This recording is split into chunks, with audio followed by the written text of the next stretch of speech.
right, everybody. It's about 2:30 on April 20th. We're having a telephone monthly meeting at the Board of Elections are Lisa Marino, Kevin Karpinski, and Margaret Jurgensen. I'm going to take attendance of the board. Jim Shalik, I'm here. Nahid Kozame? Yes. David Naiman? Here. David? Yes. I'm here. Okay, Nahid and David are here. Diane? Dylan? Yep, present. Elise Barnes? Present. Jackie Phillips? Present. And Alan Banoff? I'm here. Okay.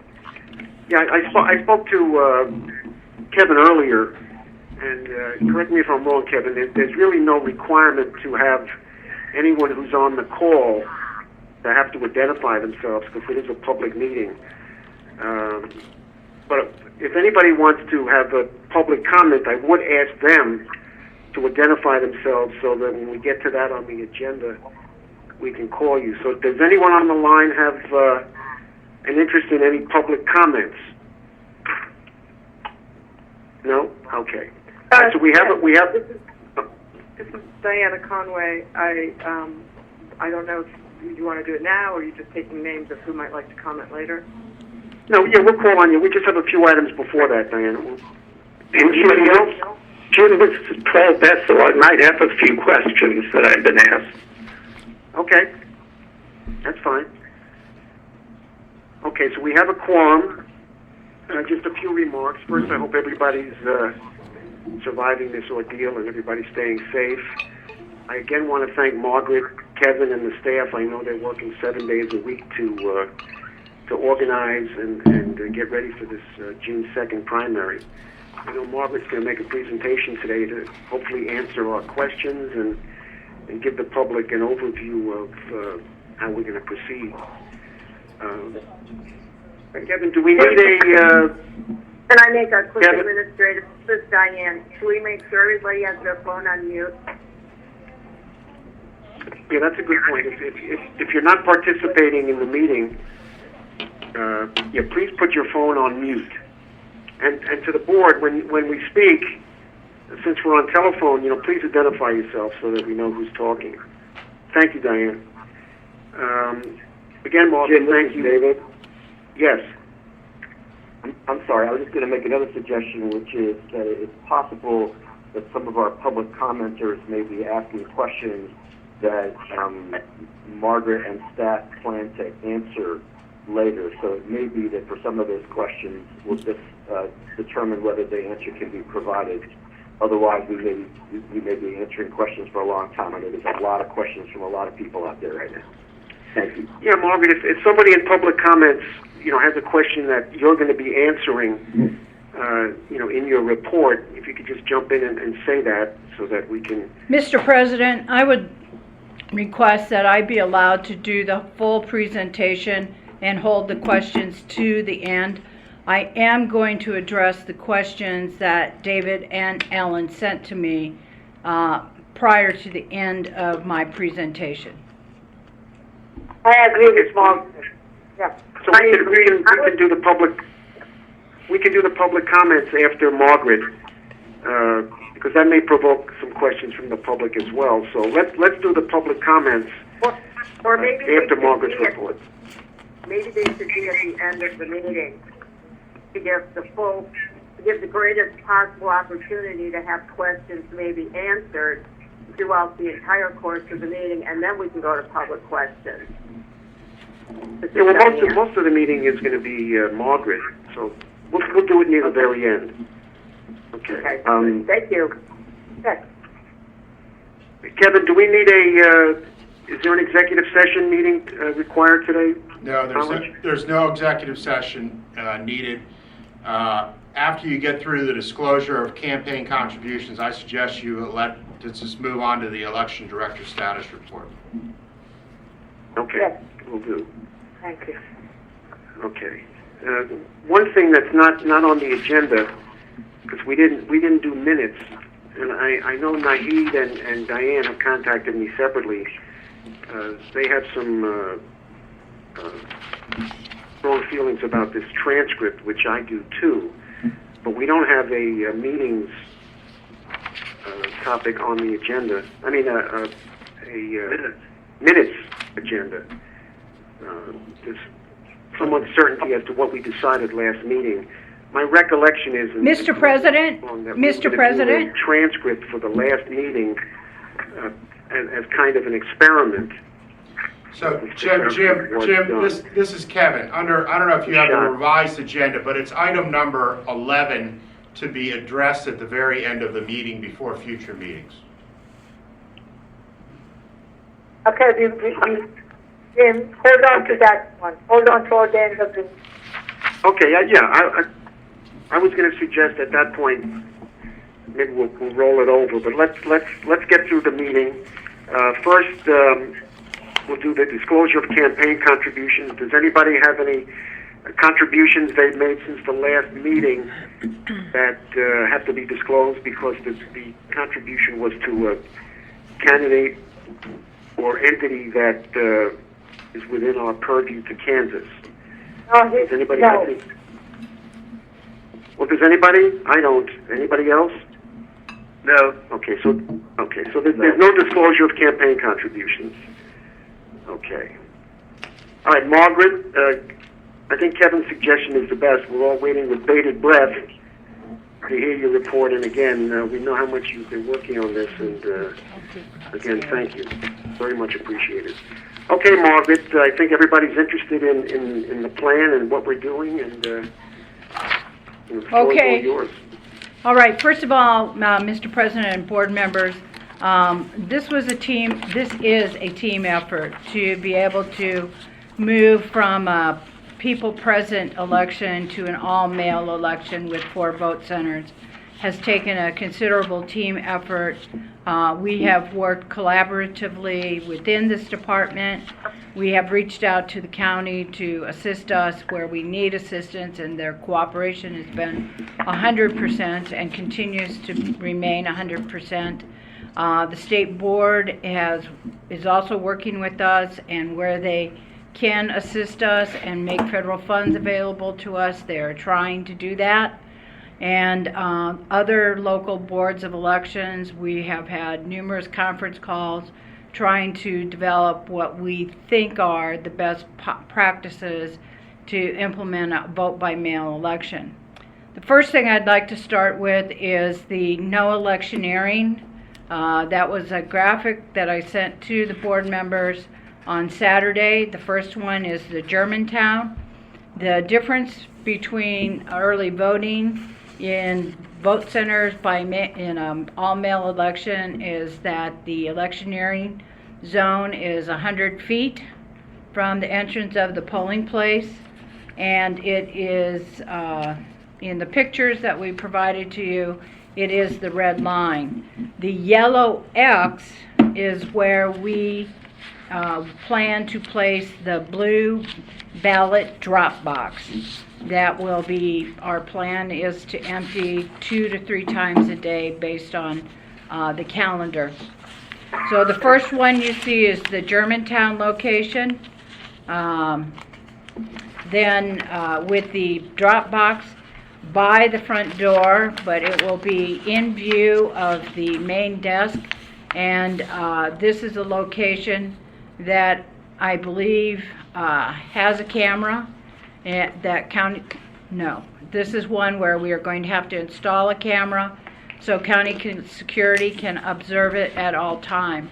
The drop box will have all of the same security locks that we generally have on a ballot box. Besides a regular padlock, we'll also have our regular seals on it. The next location is the votes, and then the only other thing I need to add is that operations is handling all of the pickup. They have runners that will be running, like I said, 2 or 3 times a day. The next location is the vote center at Marilyn Praisner Community Rec Center in Burtonsville. Again, we have the red line And if you'll see, the yellow box is very near the front door, and we will also have to place a camera there. But we're working with county security as well as our current IT staff to get that completed. The next location is the Silver Spring Civic Building. As you can see, it's the line is in front of the front doors, and the going up the steps will be a protected non-electioneering area, and the mail drop location will be in front of the glass doors. That location has county security as well as a camera, so we will not need to place a camera there. The next location is the ballot drop at the Activity Center at Boar Park. Again, you'll see the red line, and the yellow X represents a location that can be seen by the front desk, but I believe this one also has a camera so that it can be observed at all times. You'll see that I enclosed, or in the packet, I also include what would be the template for the blue drop box, but there is a modification being made to make it ADA compliant. So there'll be a lower insert area for those individuals that cannot reach that high. We will also have the drop box in front of our building, which we've had since 2010, and that will be emptied daily by our voter services staff, as well as the we've agreed, or the city of Rockville has agreed to allow us to use their drop box. And so we will have that reinstalled, and there's a camera on that, and it is visible from City Hall. Any questions? So we're going to have... I have a question. Okay. Go ahead, Dave. Sorry, Dave. Well, no, Jim, you first. No, I just wanted to... So in summary, we're going to have 5 drop boxes starting from the first day of what would have been early voting all the way through to June 2nd. And they're going to be at the 4 voting centers and then the one at our office, the Board of Elections. Is that correct, Margaret? And the city of Rockville, in the parking lot We're of going to City have 6. Hall. Yes. So we're going to have 6 drop boxes. Yes. So can I ask my questions, Jim? Sure. This is David. Margaret, the first, thank you for all that. The first question is that I know that the proposal to the governor was for a limit of 4 drop boxes. And then I also saw that you sent us the proposed insert for the ballot, and it did not list Rockville. And I guess my question is, has the state already approved drop box locations? And are we allowed to have the one in Rockville and the one in front of our building in addition to the 4? And is there any discretion for the local board as to where the drop boxes are located, or has the state mandated that they all go where the vote centers are being located? David, the document that I sent this morning shows that Montgomery has 5 locations, and it does include the Montgomery County Board of Elections location. It does not include Rockville. No, it does not include Rockville, because at the time the state was putting this together and finalizing the artwork, I still don't have an MOU with the city of Rockville. And as for your discretion as to the 4 locations that we have, I'm going to let the board attorney answer that one. I don't think there is any discretion.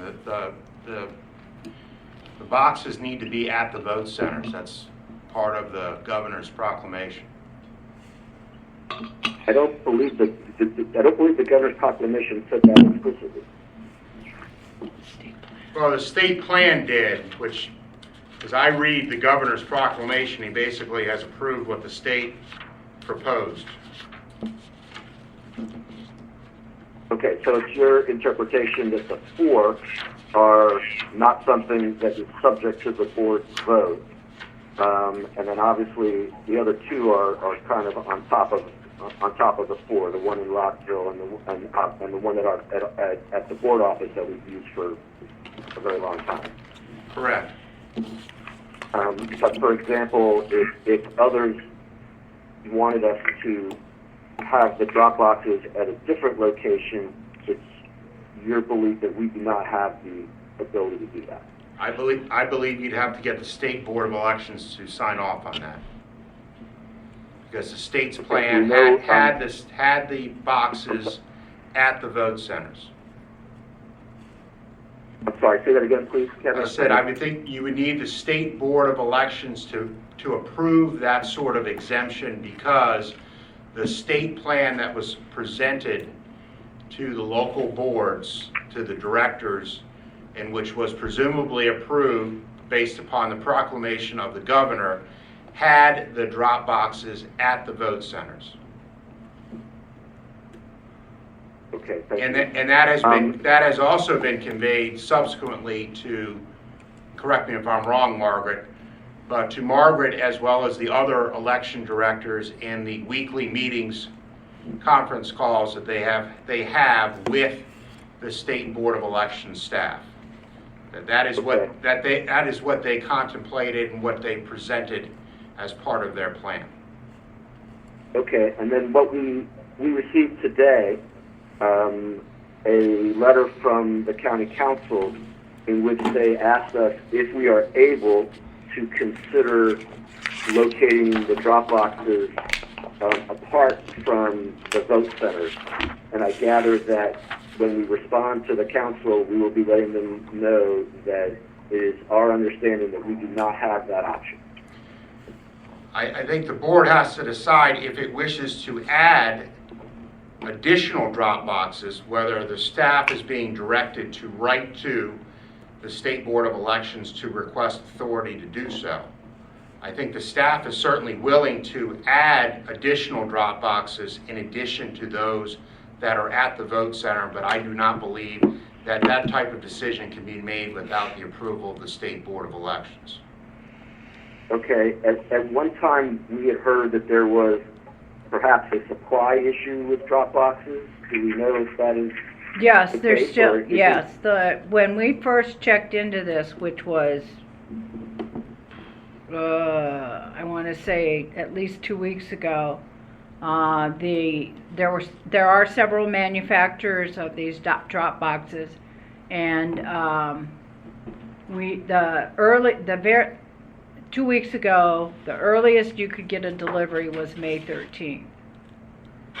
That was 2 weeks ago. And since then, several other states have added mail, vote by mail options. I think the state of Rhode Island made the decision after us. And there are, numerous demands on manufacturers. But the local board of elections, this board could go write a letter to the state board asking permission to add if you so desire. And is it also possible, in addition to trying to get them manufactured, is it possible that there are other states that may be using them and may not be using them at the same time as we are, and therefore we could exchange drop boxes with them? Well, David, I don't know how we would go about with that transportation, with all the other transportation issues we have. Okay. I mean, The only problem is, David, if we start one drop boxes and then we want 2 more, we want 3 more, we want 4 more. So, Yeah. What's the problem with that? we are sending in a postage paid envelope, David. So, yes. and there are, And I believe I believe there are at least 44 substations in the county that people could go to drop their voted ballot. So the Right, so the six providing drop locations, boxes for a reason. the 6 locations that we have, supplemented by the U.S. Postal Service, that's 46, at least 46, 50 locations across the county. Well, I would just say, and I don't know when, obviously the time frame for when we should make a decision as to whether we want to request additional drop boxes. I don't know when that is. We did get a letter signed by 9 out of 9 members of the county council asking us to consider locating drop boxes further away from the vote centers. And it's good that we have one in Rockville. That's definitely a plus because we don't have a vote center in Rockville, and we were unanimous on where the vote centers went.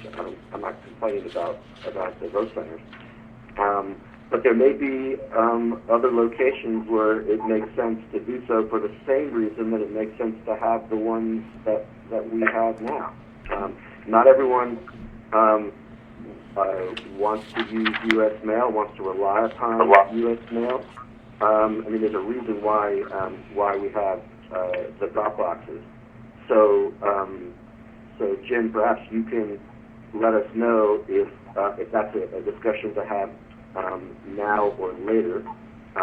But I would be interested in at least exploring the possibility with the council, since they're the ones who are asking us to do it, if they have particular places that they think this would be a useful addition to what we already have. I definitely see the logic of having drop boxes at vote centers, and I definitely see the logic to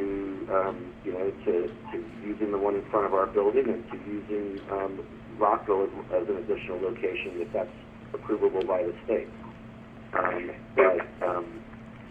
You can tell me. I think Margaret's in daily discussion with all the players involved here. We can follow up on that. I do remember listening to the state board meeting that when they talked about this, there was concern that if you had drop boxes, initially it was thought to have a drop box at every one of the existing early voting sites, even though we're not having early voting. But there was discussion that could be confusing to voters, that now they've limited the drop boxes to where people can vote on June 2nd. If we had more drop boxes, the question is, does that confuse people that if there's a drop box, you can vote there on June 2nd? Well, we also have we have that issue at the board office and in Rockville, if we're going to add those two. I think the public will be able to figure it out, especially I also think that our staff will be able to do a good job of communicating that.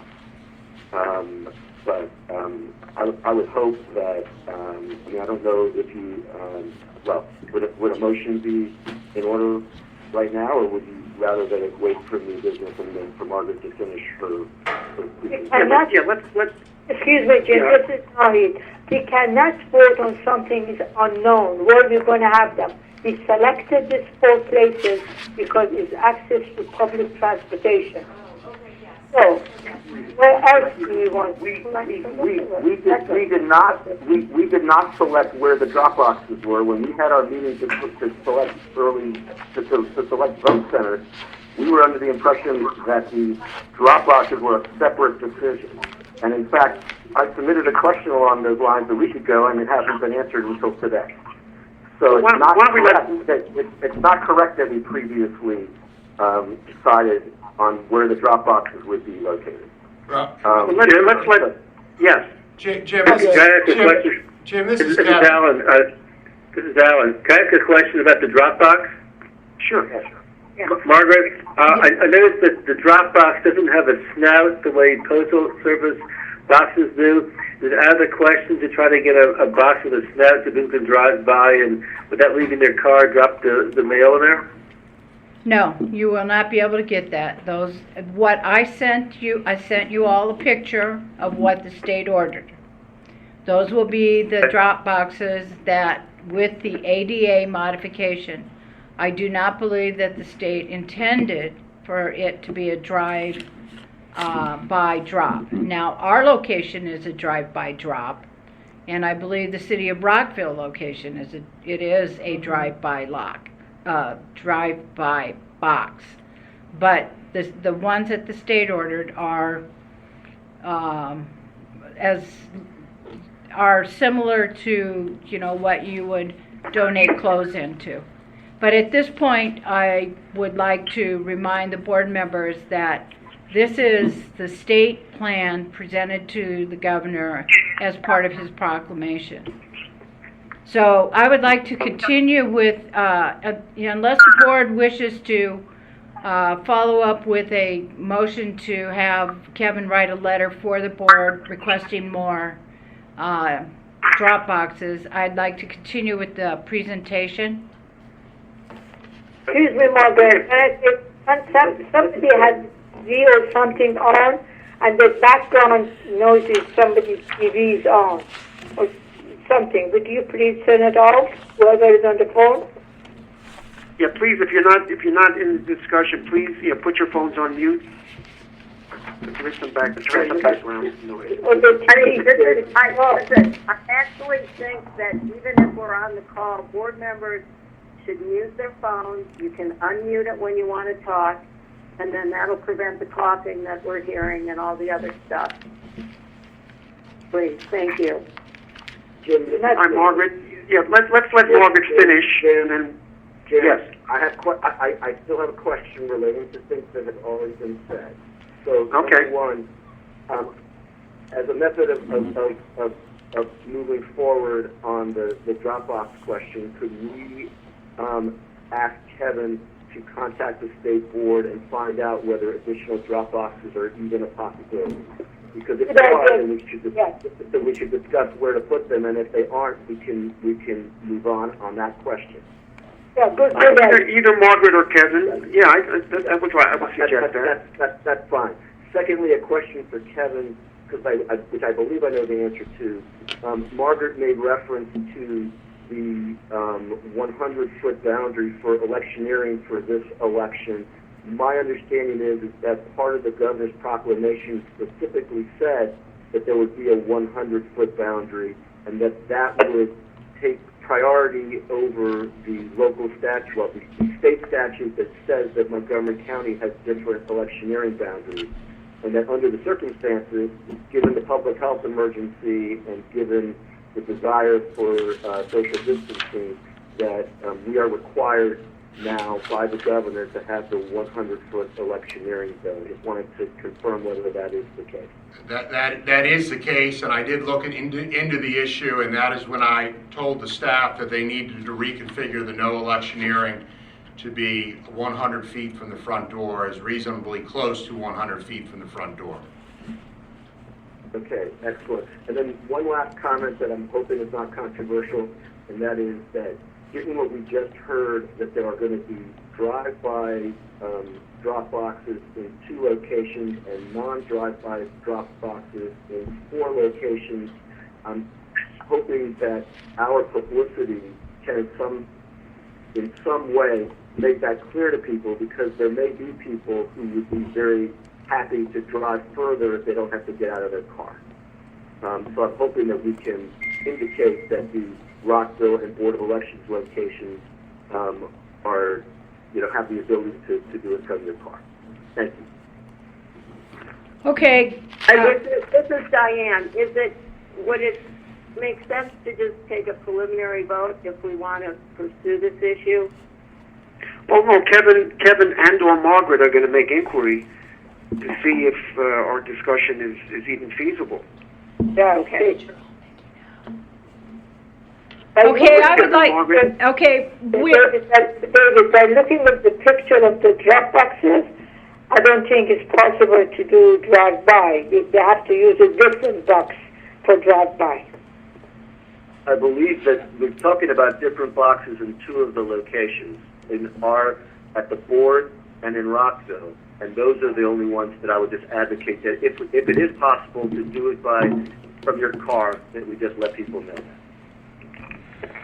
I will direct Roberto to make sure that local media messaging will make that clear as much as we can, distinguish between the drop boxes.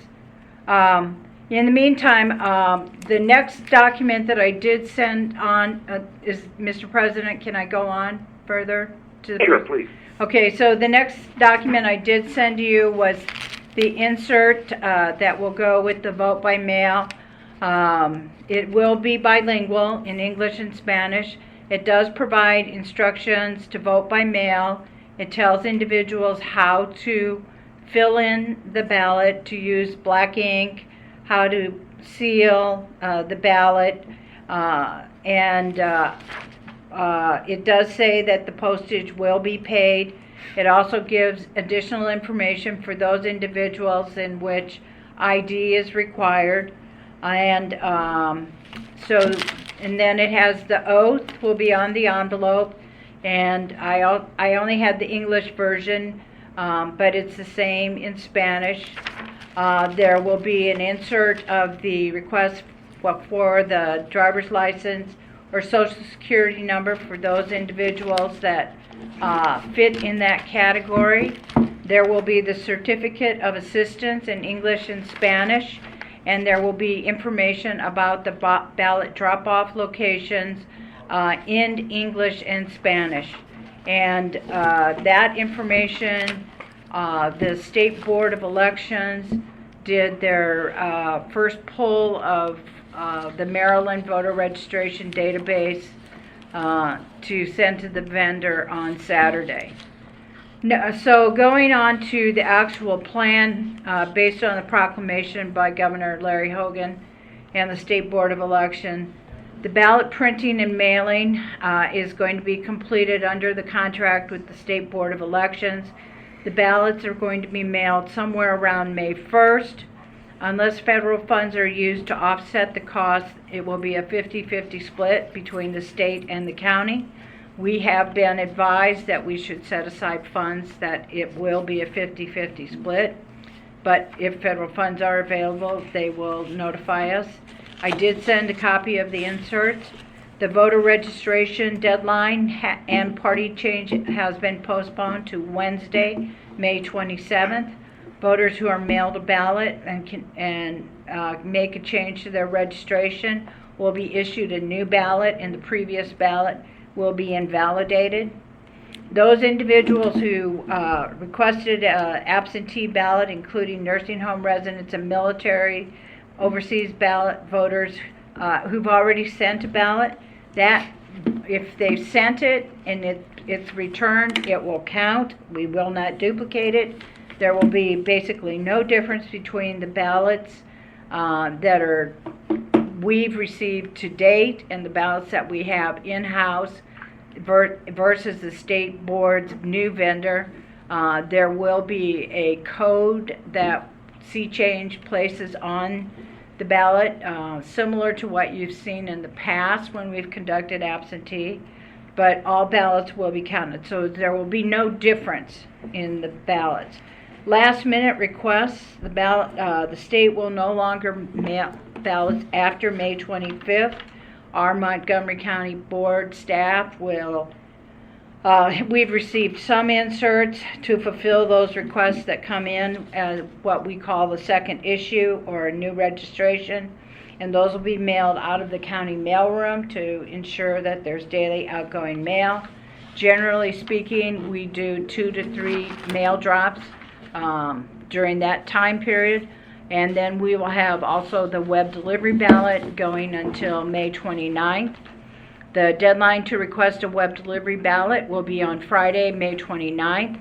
Fulfillment is not going to be quite as immediate on those requests, as those are batched by SBE for the local boards to review, first in the statewide voter registration database, and then upon completion of that data entry, SBE sends the ballot to the voter. So I believe that, I think we've gotten about 8,000. I think I sent the update on Saturday. Those have been reviewed. We've entered them. The state's reviewed them. Those 8,000 will go upon commencing after the mailing of the paper ballots.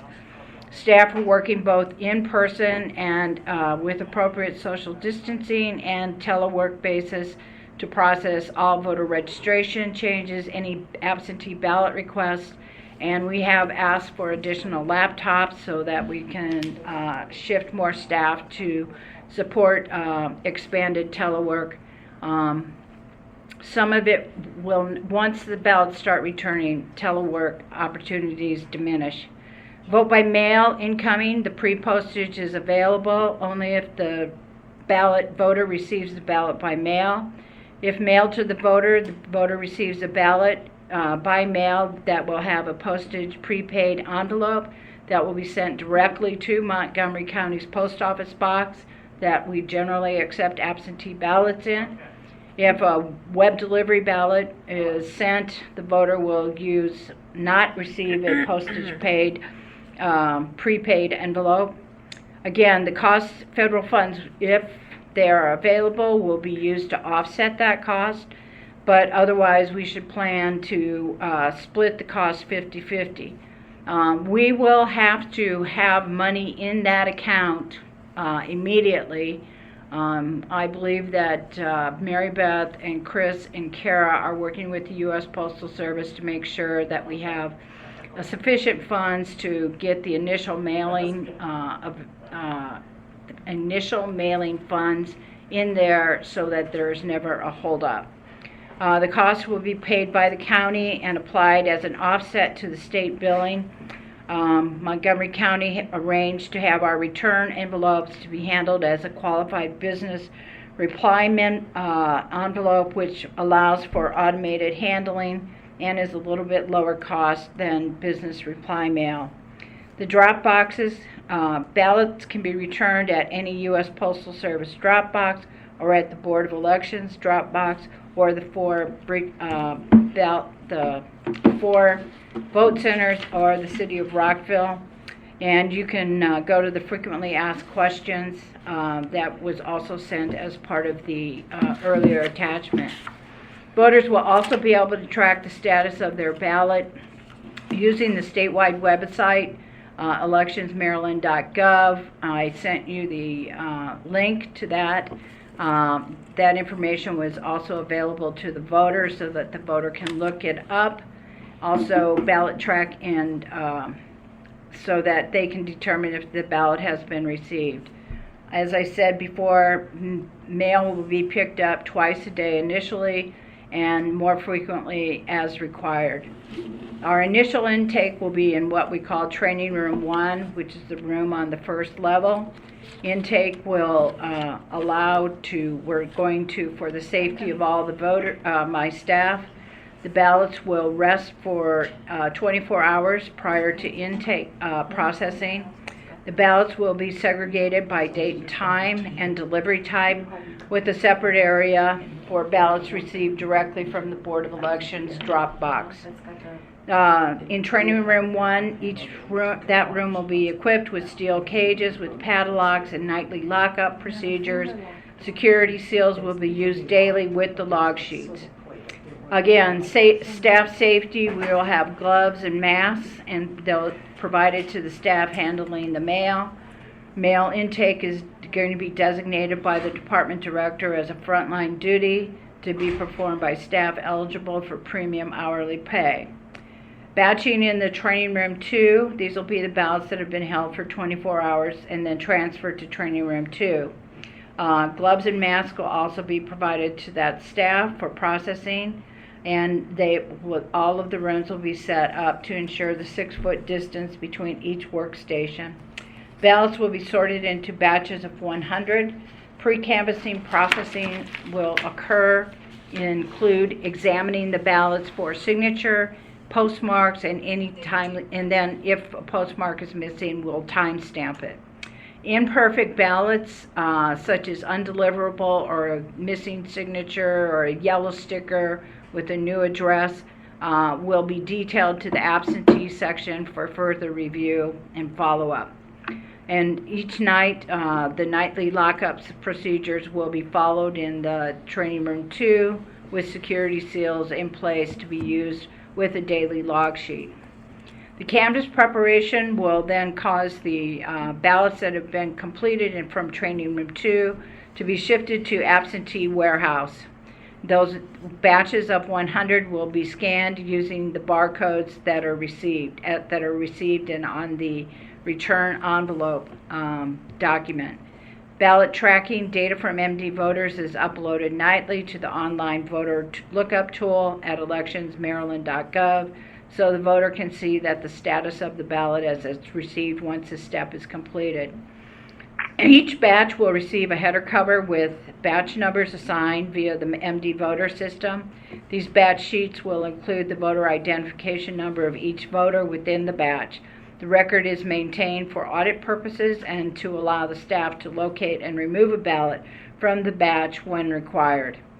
Security prepared batches will be placed in the ballot cages for transfer to the canvassing area, which will be in the lower level warehouse. Batches will be sealed in the early voting cages until the beginning of the canvass, which will start on Thursday, May 21st. The equipment preparation for IT in the warehouse is going to be primarily high-speed scanners and some DS200 units.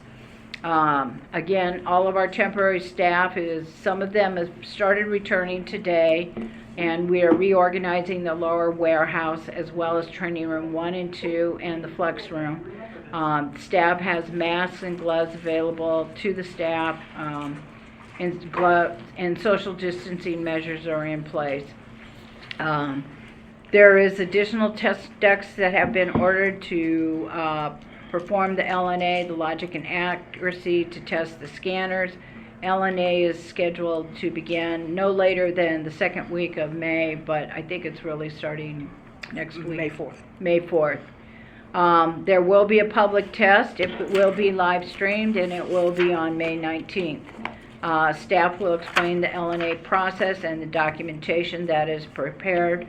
I need one board member to log into that video stream to observe the process. The canvass. The board members will need to be sworn in as the Board of Canvassers by the Circuit Court Clerk, Barbara Michaeljohn, prior to the start of the canvass. Kevin, do you want to address that? I've reached out to Barbara Michaeljohn to see what is going to be the best, safest way for each of the board members to be sworn in, and I will go ahead and follow up with an email on what the procedure is that Barbara's using to swear in board members. Okay, then the canvassers, the staff and the election judges that are assigned to work during the canvass will be sworn in during the training prior to the start of the canvass. And again, Jim, probably what will happen is we'll set up a conference call. You'll articulate the oath, and we'll just collect the oath. The board, and that will just be during the training. The Board of Canvassers will meet by video conference. The board members' participation by video conference is by direction of the State Board of Elections. Board members will each be loaned an iPad to communicate with staff and the board attorney to review and vote on the ballots referred to the board. Public observation will be virtual only. We have one close-up camera and one long-shot camera will be set up for the streaming for the view of the public. We're looking, Baltimore County started tabulating their, or opening ballots today and tabulating. And so we're watching our other counties in the special congressional District 7. Public notice will be given that the canvass will commence beginning May 21st, and staff will begin to scan ballots and hold results on that date until the polls close at 8 p.m. on June 2nd, 2020. The physical layout, the area where the 2018 recount was conducted, the IT warehouse north side, will be set up with tables arranged to comply with the social distancing guidelines and procedural requirements of the State Board of Elections. Conduct of the canvass, the batches will be distributed to the canvassers. Runners will bring one batch at a time to each canvasser. Bipartisan teams will not be used by direction of the State Board. Canvassers will be supervised at a distance, but staff will be on site and all documents will be retained for audit. Canvasser's duties each canvasser will remove the ballot from the envelopes. The canvasser will separate each ballot from the envelope, remove the assistant's oath or other documentation contained in the envelope for examination, reinsert the documents that are not the ballot into the envelope. Duplicate ballots will be reviewed by another individual. The original and duplicate ballot will be marked for identification purposes. When each pair in the batch is completed and verified, the original duplicated ballots will be separated by color sheets underneath the ballots prepared for tabulation. Ballots suitable for tabulation will be placed in the folder and with the accompanying header sheet and picked up by the runner. Ballots that need to be referred to the board, canvassers will flag the board referrals to a runner. Ballots and cover sheets will be compiled and considered by the board when the board attorney calls for the teleconference for the purpose of referrals. Bundle envelopes. The envelopes will be banded together with the batch sheet and placed in a designated cart. Canvasser safety. The work area will be designated for social distancing. Masks and gloves will be available. After each batch, the work area will be wiped down between the batches and cleaned for the canvas workers. Staging of the envelopes for the audit in Training Room 3. Training Room 3 will be emptied so that the emptied envelopes that had the ballot removed will be staged for the necessary audit. The tabulation, the ballots will be tabulated according to the same procedures that generally have been used in the past for absentee ballots. Tabulation will occur 8 hours a day until completed. Results for the ballots canvassed to date from May 21st through the June 2nd will be posted at 8 p.m. IT staff will then follow daily procedures for uploading results until the end of the canvass. Monitoring and quality control, review of the batch sheets, referrals, and ballot scanner reports will be monitored by the IT manager to ensure the accuracy of the workflow and the tabulation. Post-election audit. The post-election audit will be overseen by the director and the deputy director. Judicial questions. Judge Greenberg is assigned judge for the Board of Elections. Media and outreach. First of all, the state board, as part of this process, has contracted with a public relations firm, and I do not know the name of that company. The cost will be shared between the state and the counties unless federal funds are used to offset. The scope of the state contract includes direct mail. The local boards of elections were told to not plan to print or to mail a separate specimen ballot. We do know that there is one mailing and scheduled by the state board's public relations firm, and there is discussion of a second mailing. County level messaging. The county's public information office is working with Dr. Z as a partnership for public information and technology staff to do the following. Of course, we're going to use our traditional media outreach and advertising. Paid advertising budget is being leveraged consistent with the original media plan. Both paid and earned media is arranged with mainstream and ethnic media outlets. Google and Twitter ads are to start May 1st. The county's public information office has created images for the web and social media, including a pictograph currently on the board's website and the graphics that have been shared on the social media at the direction of the board's public information officer and outreach coordinator. Consistent with Voting Rights Act of Section 203, our outreach material is bilingual in English and Spanish. Several materials include banner ads, pictographs, also have been translated into other languages, Aramaic, Chinese, and Korean. Our messaging is to urge voters to verify and update their address and party affiliation.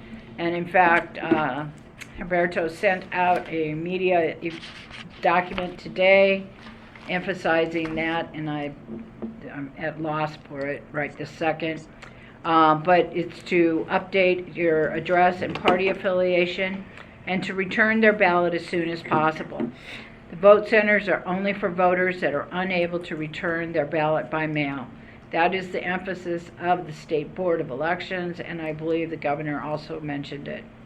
Text messaging, the County Department of Technology Services has established a SMED texting platform with the following highlighted options: to check 77788, the state voter lookup tool that allows the voter to verify their address and party affiliation and to track the status of their ballot.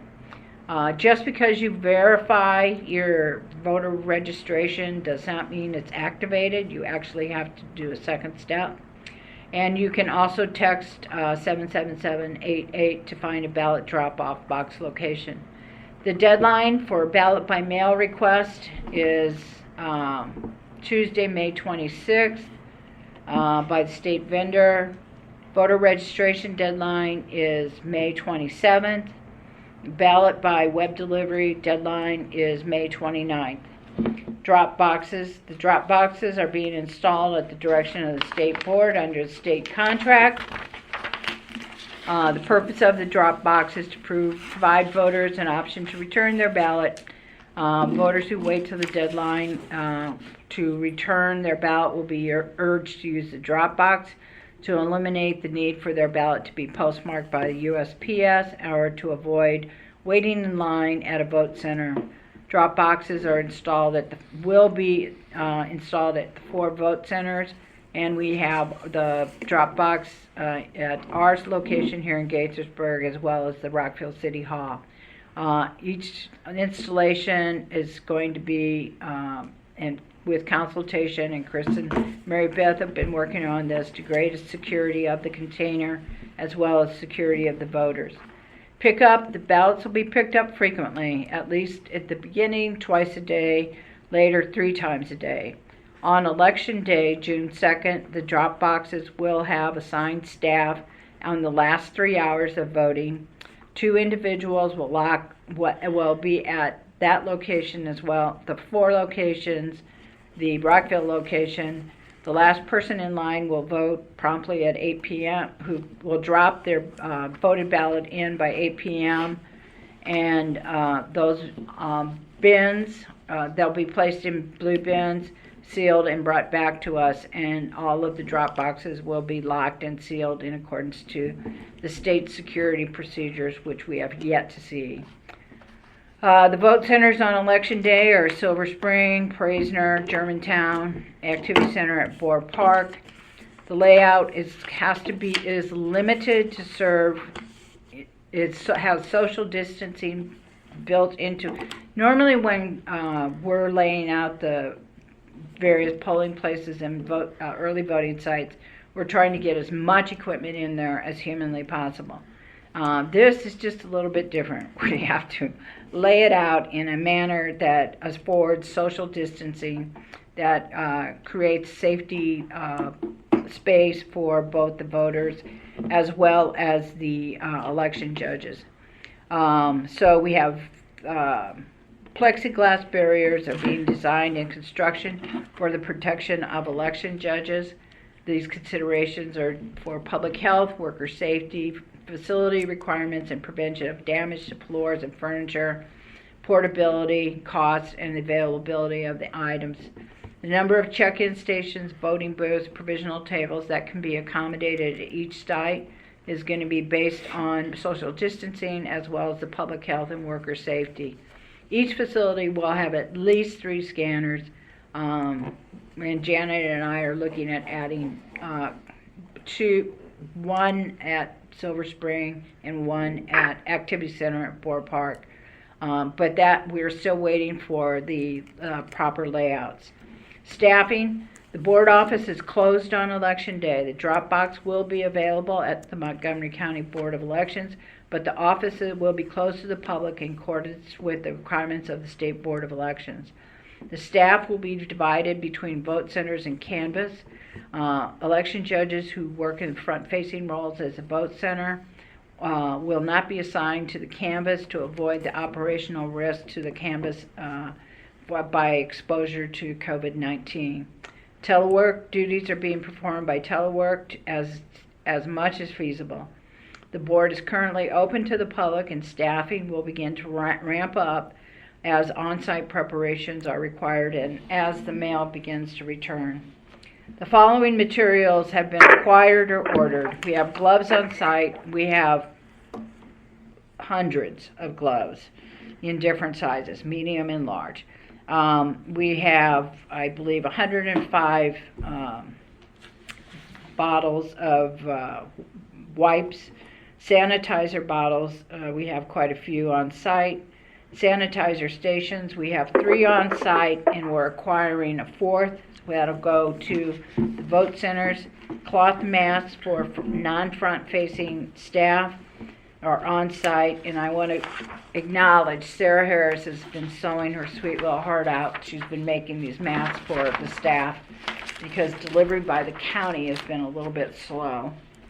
Surgical masks have been ordered, and we are getting those through the county. Face shields, we have 50 on site and more are ordered. The state is ordering those for us. Plexiglass, some of the plexiglass has been ordered for us by the state, and some of the plexiglass that we need for the election judge check-in stations, we are in the process of ordering. Floor decals to ensure social distancing has been ordered. Rope stanchions have been ordered.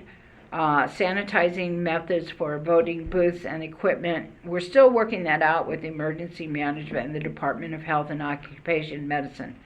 The reason I say that is that using a liquid sanitation device like Lysol spray or Clorox spray and wiping down the voting station and paper ballots, if that voting station booth flat part is wet, the scanners don't like wet ballots, and so we are trying to figure out how we can keep the booth sanitized and not have wet ballots. So that's being worked through Health and Occupational Medicine. Availability, permanent and temporary staff. We have 122 employees currently on the payroll. We're going to do video conference for voter services manager in spite of the freeze. We believe that we can get that one through. We're repurposing our temporary staff. Trainers and recruiters are being assigned to IT and absentee to help process mail. Election judges, 2,549 were trained. 676 were chief judges and election judges. There will be no further election judge training. If we need to do any type of addition to our training, we will develop a video. And we will have a Monday night meeting, as we always do, before the vote center is open. We are going to have staff set up the 4 vote centers and then we're doing that to ensure the safety, and part of it is because of the logistics of the frames and the plexiglass dividers and all the other pieces that are not items that we would generally train an election judge on how to set up. So we're for instance in the activity center at Boer Park, we have to protect the gym floor, so we need to make sure that the wooden devices that have the plexiglass and the plastic on are set up in such a way that that just your average election judge is not a carpenter, and we don't expect them to be. Stipends. Staff recommends that all election judges that serve at the vote centers receive a bonus of $100 as hazard pay. We also recommend that all of the election judges who attended training, and even if they don't serve in a canvassing position or a election judge on election day, should receive their training pay as promised as a goodwill effort to allow them, to encourage them to come back for the November election and the early voting, because we will I expect a tremendous voter turnout. And we would need a board motion to have those two recommendations followed through. So, so it's kind of following up and trying to get ahead of some of the questions that were sent to me in advance. If someone, David and Alan sent some questions. If someone's temporarily social distancing away from their home, can she arrange for a ballot to be sent to their temporary location? Yes, and they should contact our office, and I can get that number for you. So then the next question is, if a college student had an absentee ballot mailed to them in 2018, okay, the thing is that you have to apply for an absentee ballot every year. So if they applied for 2018, we would not automatically send their specimen ballot there. They would have had to apply for an absentee ballot. The state board is sending the voters, all the active voters, pending 1 and pending 2 voters, the ballot to the address on file. So a 2018 absentee application does not change where they're registered to vote. The governor's proclamation said the canvassing starts at 9 a.m. on May 21st. So we would set aside the questionable ballots for the board attorney to review with the board of canvassers, as described in the question or in the discussion that we had a little bit earlier, or my presentation earlier. Will staff send us scanned ballots that are questionable? You're going to vote on anything that's questionable. The board attorney, everything that you've done in the past in terms of questionable ballots will be done exactly the same, except that you'll be doing it via a video conference. And Janet is Janet and Jerry Corsi are in the process of developing that, and we'll probably use the county system, which is MS Teams. Microsoft Teams. Okay, what is the deadline to change your party and voter registration? That was answered. How does one go from being an inactive voter to an active voter? Just call the board and we'll help you activate your registration. Mostly it's change of address. Does checking your voter registration online change your status from inactive to active? No, you actually have to change your party. You have to go in and do voter registration. What about requesting a copy of your voter registration card? You just need to go to the state board's website. You can fill it out and print it out right away. You can call us.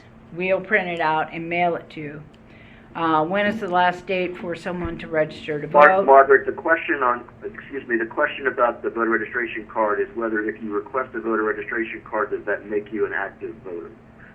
Someone had suggested at one point that if you go onto the state system, that could make you an active voter, and that was what that question was. Not if it's going to be mailed to the wrong address. No, but if someone is inactive not because they're at the wrong address, but because they didn't vote for several elections and they didn't answer your mail, but they still live in the same place. They should So call. they go onto the website. Then So they go onto the website and ask for a voter registration card. Is that sufficient, or do they still need to contact you in another way? they need, in all likelihood, they need to register to vote, and that's probably a misnomer because what they really need to do is update their registration. But I would also just have them call 240-777-8500 and talk to voter services, or to talk to voter services, and we can walk through and see what the problem is as to why they ended up in that situation. Let's see, will ballots be mailed to inactive voters? No.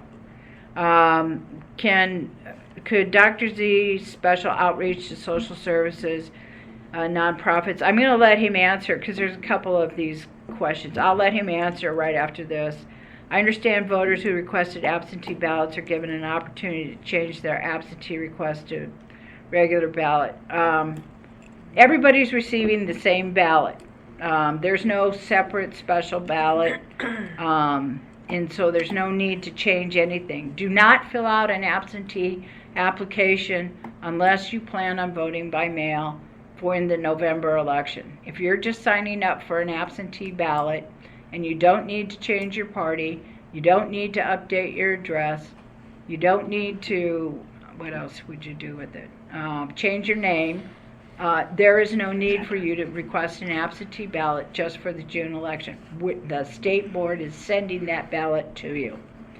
If you don't receive my mail-in ballot, what should I do and when do I need it? Basically, what you should do is if you haven't received your ballot by May 15th, I would say call our office and we will do a second issue.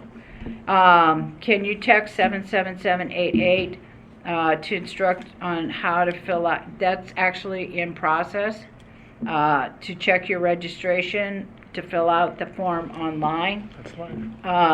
And that's been active for a while now. Can we give instructions on how voters should insert their middle name to change their registration? Sure, if they want to fill out another voter registration form, they can, to add their middle name. Again, they are going to fill out a complete voter registration. Our samples of the mail-in ballot, the ballot has not changed. Sample ballot has been available since March, and all you have to do is go to the state board's website, go to elections, go to primary ballots, and you'll see Montgomery County, and you'll see the 9 ballot styles that we have. There's 4 Republicans, 4 Democrats, and 1 non-affiliated. Is there a particular type of writing utensil? It is on the ballot. It is in the instructions. It's a black ink pen. And we are going to encourage voters to bring their own black ink pen to the vote centers. But we also have black pens there, so they can use that and they can take it with them. That is their parting gift from us. Will voters be able to drop their boxes off in front of the BOE? Yep, they will. There will be a drive-up location. So, will the drop boxes be manned? They'll only be manned. They are going to be available 24/7, but they're only going to be manned the last 3 hours of voting, because that's the only time we think that there would be such a line. Obviously, if we see big lines lining up behind the drop boxes, I will send staff out there. May voters drop either absentee ballots or mail-in in the 4 drop boxes, or will there only be for mail ballots? I think that's answered. So that's the presentation. I'm going to let Herberto address some of the PR piece of this. We have not received a whole lot of information from the state with regards to their public relations effort. That information is supposed to be coming this Thursday. So good afternoon. This is Gilberto.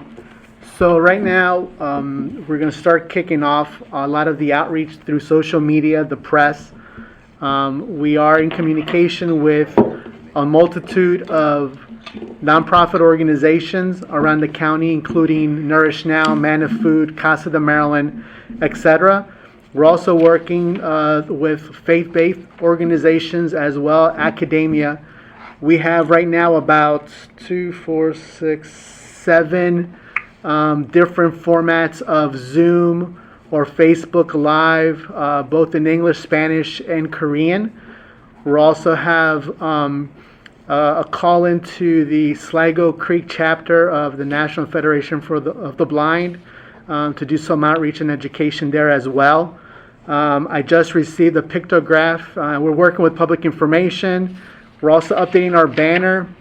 We expanded our we've expanded also our SMS texting. We've included the word check, so individuals could check their voter registration and or update. We've been pushing the message, as Margaret stated a couple of times, regarding the mailing address, which may be different than your residential address. We're also expanded the SMS texting to include the word box, which will provide voters the locations of the ballot drop bins or boxes. And in addition, it will give them the post office office locator or a collection box for the voters not living near one of the locations identified in the call. So there's a lot of things circulating right now since Governor Hogan made his earlier proclamation, and then after the state board deliberated in identifying the new voter registration deadline.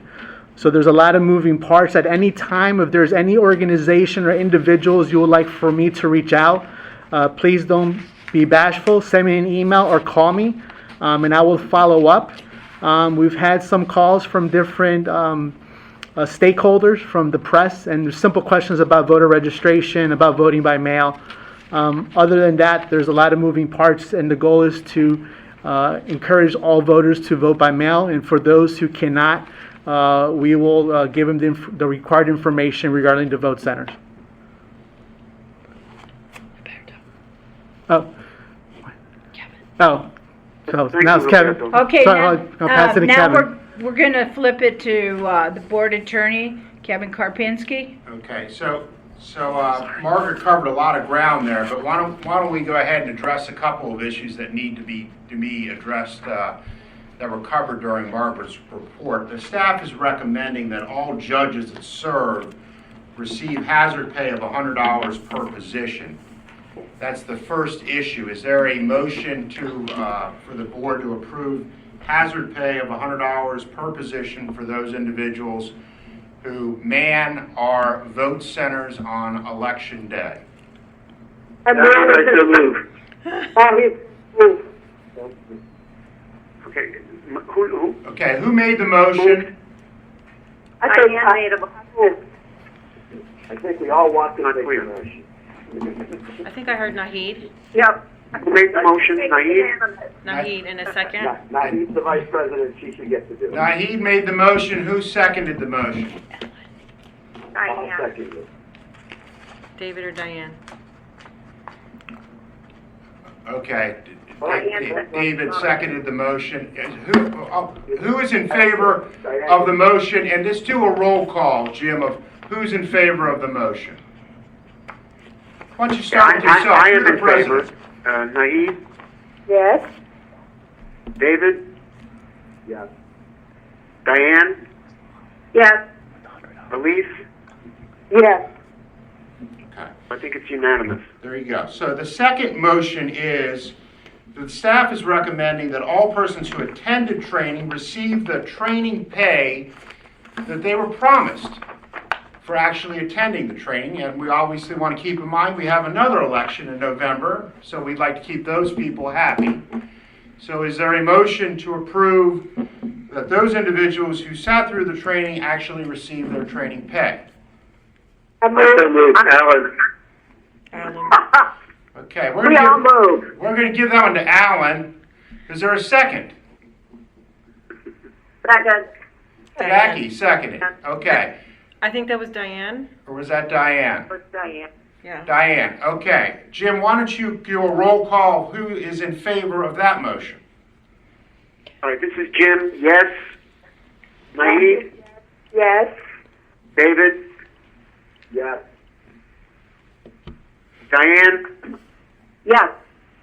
Elise? Yes. That's unanimous. Okay.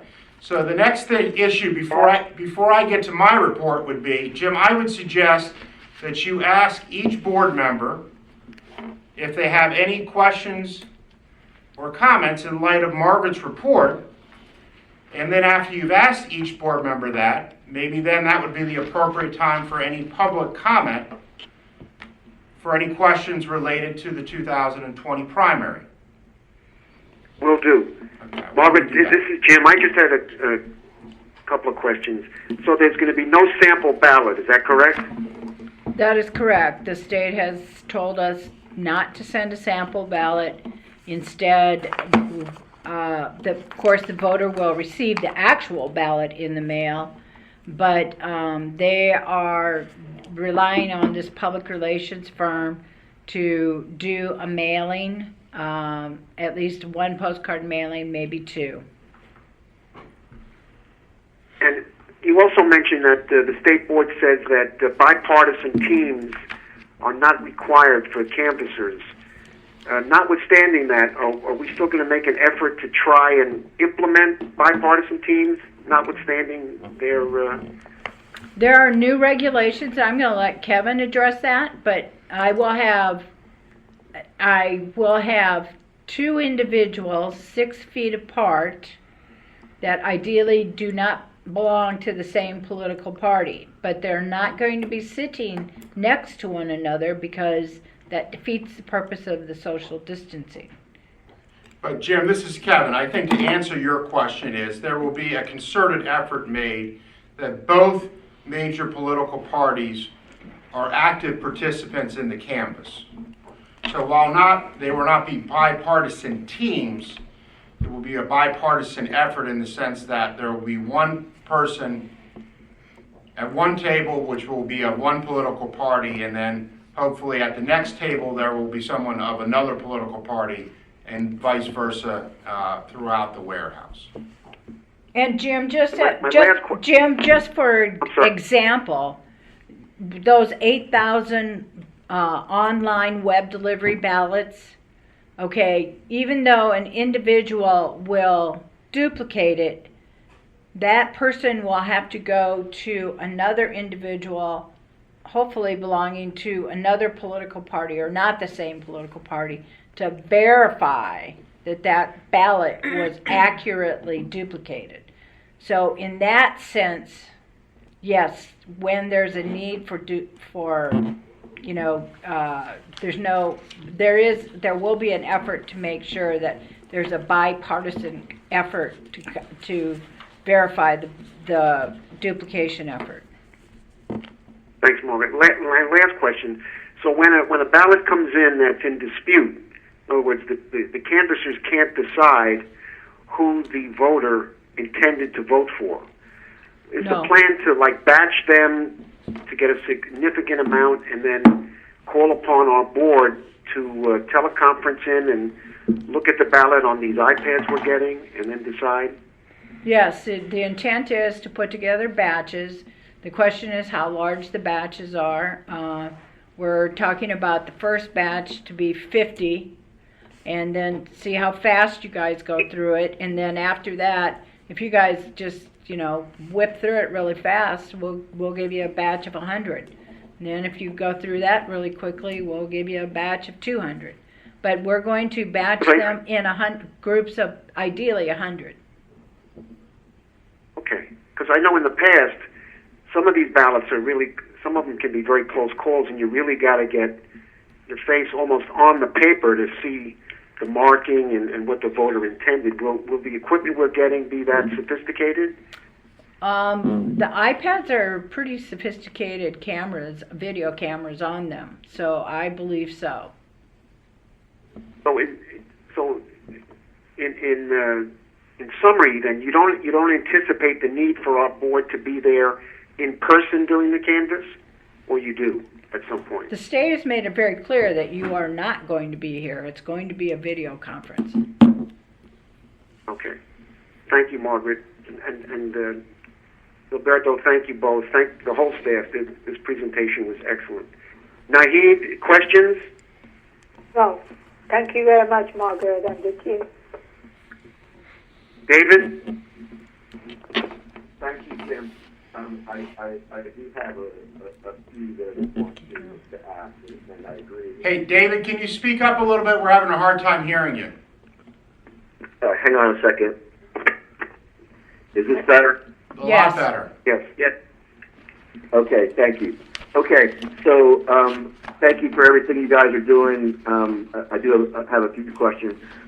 Margaret, when you said that the imperfect ballots, the ones that are returned as undeliverable with missing signatures or other defects, will be detailed to the absentee section, that's their destination before they come to the board? Because I gather we have to act if someone's missing a missing oath or whatever on whether to not accept the ballot. Is that Yes, anything that is not going to be counted will go before the board. okay? Just like it always has in the past. Okay. Yeah, I want to point out that Um, we, David, just so you're clear, if we can find the individual and try to get them in or do something to perfect it, we will make that effort. But I mean, it just depends how many come back. So David, so it's gonna go to absentee, because if it's early enough on in the process, absentee may be able to locate them and then reissue them a ballot for them to be able to vote. That is excellent. That's even better than what I was asking. So thank you. I appreciate that. When you mentioned that you need at least one board member to observe the process, well, I gather you need one board member for the public testing, and then do you only need one board member during the canvass as well? No, there doesn't need to be anyone at the campus until there's a time when a quorum of the Board of Canvassers needs to convene to actually vote on ballots that are in question. In other words, ballots that they have been flagged, either won by the canvas team that there's a voter intent issue, and or if it gets past that person and it makes its way to Janet, and Janet, the scanner, will not read it, and Janet's team looks at it and says, well, it's not reading this because there's a problem with the ballot, then it'll be put off to the side for the board to go ahead and do a board referral, and then ultimately that ballot will be duplicated for scanning purposes. Okay, but for our regular canvases in the past, I just want to make sure I understand this. There's always been a requirement that there be a majority of the board members present, even if there aren't board referrals. For this process, I know we're by video, we're not in person, but it sounds like you're saying that there isn't actually a requirement for any of us to even be watching on the video. Correct. Am I understanding you correctly? Correct.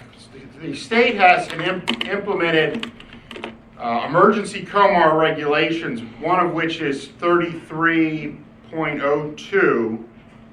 It's 33.08.01.02, which basically says that the members will be required to be present, parentheses, via video conferencing, in parentheses, when the canvass starts, when the canvass ends, and for all decision sessions. That is when the board will actually need to be present as the ballots are being processed. Okay, so we're not required to be present otherwise. So basically, the method of making sure that the counting is accountable to the public is not our presence; it's the video that anyone can watch at any point that they want to on the video. It's the video conferencing, as well as obviously the election director and staff will be obviously the ones monitoring what's going on a daily basis. Right, I understand that. The camera position that Margaret that you noted, you said there would be one close-up camera and one long-shot camera. Is that a local decision, or is that the state telling us that that's how they're doing it everywhere? That's what the state has been suggesting, is that you do one close-up at one table and long shot of the room. Because our warehouse is so big, we may be doing the long shot may require 2 cameras. We were just downstairs trying to figure that one out. That one is still a work in progress on how to best show. Let's face it. To process however many ballots, whether it's 150,000 or 300,000 ballots, there's, ballots. it's gonna take considerable, workforce efforts. Sure. So I guess I'm trying to understand, what will the public be able to see in the close-up camera? They'll be able to Sounds like- see, well, they will see the envelope, they will see the individual's hands pulling the ballot out, and it'll hopefully not divulge the individual's name, and flattening the ballot out and to put it in a box ready to get it scanned. Just as they would if they were standing in the canvas room. Okay. And if we have multiple people doing it, we're going to have a camera on each person doing it?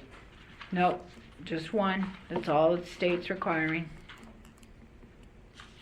So if we have 10 people spread out across the warehouse, there'll be one camera that shows one person opening the envelopes. No, the ballots, they will be seen, well, in some instances, we're gonna have an automatic envelope slicer there to try to make this process move along. So the ballots when the ballots are upstairs, they are pre-cleared for signature and timeliness. So when they come downstairs, there'll be just a quick review of signature and timeliness, but they're going to be sliced open so that we can move this process along. So mostly what people are going to see is just people taking ballots out of envelopes, separating them, and the ballots go in one stack and the envelopes go in another. Yep. Yes, sir. But David, it's not going to be much different than the regular canvas, because obviously even the observers can't be so close that they would be able to see for example, if it were me, my name and how I voted. So there's going to be one camera that's going to be closer to the people that are really not familiar with this process.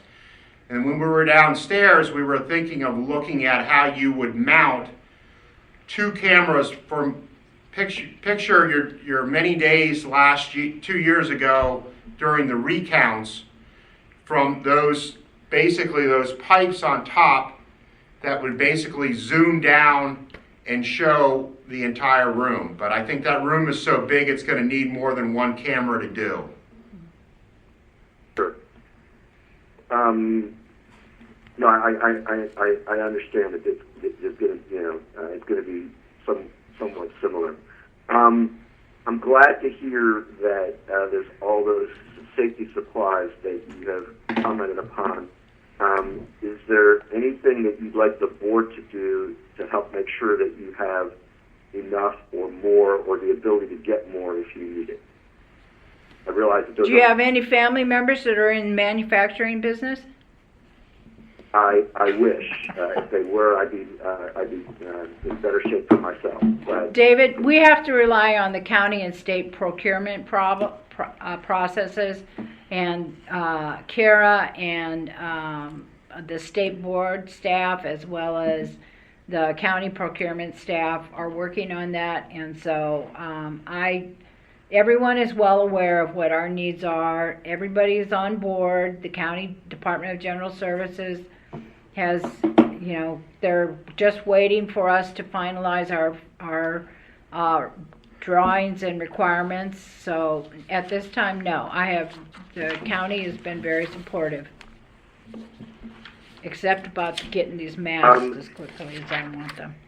Okay. Do you have a sense? I know that we already approved both the hazard payment and the training payment.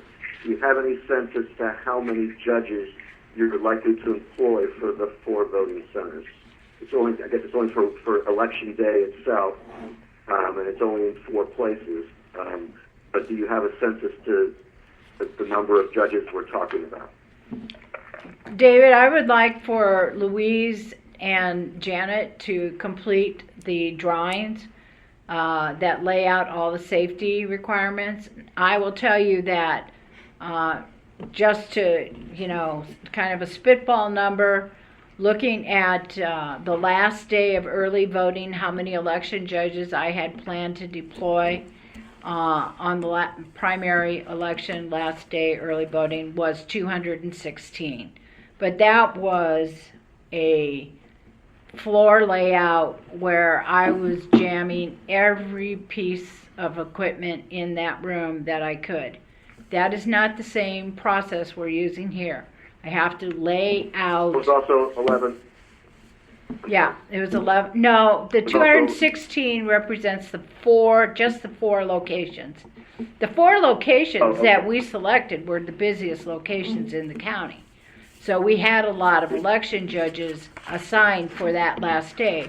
As you know, everyone loves to, the busy time is the first day and the last day. So 216 people were going to work at the four locations of early voting on the last day of early voting if we had had a traditional election. So that's the high number, but we're not going to be able to use that number because we have to lay out the rooms. Janet staff is working on that. We have to coordinate this with the health department to make sure that we've got this laid out so that nobody's in jeopardy. So you asked me, the high number is 216, but it's not going to be that high. Right. Okay. We asked a question at one time about requesting of the county to allow free parking at Silver Spring on election day. And Chris is working on that. I'm sorry? Chris is working on that and trying to make that happen. Well, I'm thinking that it might make sense for the board to support that effort. Well, we assumed that the board wanted that effort because it was said at the plan on the April 8th meeting, and Chris has been working with the Department of General Services and Transportation to make that happen. You did say it in the previous meeting. I think Jackie actually said it. Vote to do it, because I don't think I would like to ask that we request the executive and council to support it as well. It's nothing to do with the board to approve. They're checking on it. This is part of Chris' project. So she's saying that this voting place will need free parking in the executive office building. The board doesn't get approved with such work. So the staff actually, the board is essentially asking the county or the appropriate parking authorities for an expenditure of money, which is that they forego revenues at that location at that time. So, we vote on many things and on our position on many things. I'm suggesting that we should, as a board, take a position that says we support this effort. Now, if we already have, then there's certainly no need to do it twice. But my impression was that we raised it as an idea. And if we aren't already on record supporting it, I would like to suggest that we do. So, Jim, tell me if you'd rather have some motion now or later. Wait, hold on. This is Diane. I would prefer to let this play out and let the staff do exactly what Margaret has laid out and let them continue checking into this. And at our next meeting, if we have to, we can take a vote on it. But I'm not prepared to vote on this right now. And I'd like to let it play out the way Margaret laid it out. Well, if that's Is Chris there? Or? Chris, are you on the line? If you're not ready to vote on it, but if we wait till our May meeting, it will likely be too late. We have a letter from the county council today that suggests that they want to be briefed on our efforts. I think it might make sense for us to let them know that this is one of the things that we are asking for. David, we have to check, see whether that parking lot is private company managed or belong to Silver Spring City. Something. We have to check that out. Well, you call is a private company who manages that parking garage. But I may be wrong, but somebody can check. Chris, are you on the line? Margaret, Is Sorry? Chris Rezizit on the line? I'm here, Margaret. Chris, do you want to tell us where you're at in terms of getting the parking fees waived at Silver Spring? We had asked initially, this was quite a ways back in the spring to confirm EOB, and then with the crisis, things changed where we didn't believe that we would be using EOB. Now we had received information that we would continue to have free parking at the council garage for EOB voters. Now, it was also mentioned in there that they would look into Silver Spring. Now, we have fast-tracked, since we're choosing only 4 centers, to confirm about Silver Spring. We have not gotten confirmation for Silver Spring, but they are aware that we're interested in Silver Spring, and I can pursue that further this week. Who is the they in this instance? You say they are aware. Who are we talking to about this? This is one of the gentlemen in the Department of Transportation that manages one of the managers that manages the different parking garages throughout the county. Yeah, I mean, Chris, if you can update Margaret, and Margaret, you can update the board. You know, if you need a letter or some push, I think we're happy to do it. But Jim, I am moving for a letter. Okay, I'm moving for a letter to the county executive and the county council to support free parking on election day at the garage across the street from the Silver Spring Civic Building. That is my motion. Is there a second? is there a second? Okay, second. Just go on. Any further discussion? That was Naheed. All right, no further discussion? All right, all those in favor of I need a roll call. want a letter to who, David? Be more specific. I said the county executive and the county council with a copy to the Department of Transportation. I also want the letter to make clear that the other 3 sites that we chose already have free parking. Okay, Jim, why don't you call a roll call on the motion? Okay. This is Jim. I'm for it. I see no harm. Can't hurt. It's important to get free parking. Naeed? Yes, agree. Okay. David? Yes. Diane? Abstain. And Elise? Yes. Okay, so it's 4 votes for, 1 abstention. All right, Kevin? Yep. Okay. A letter will be prepared this week. Okay, great. Thank you. And then I just have one last question, which, and Margaret, this may not be one you know the answer to because it comes from the state doing something that I didn't quite understand, but I've heard from 2 different people that they applied for an absentee ballot and then received an email from the state basically asking them if they wanted to change their method of voting. I believe I may have sent you a copy, and if not, I can get you one. But to me, that didn't make a whole lot of sense given what you said about the ballots essentially being the same.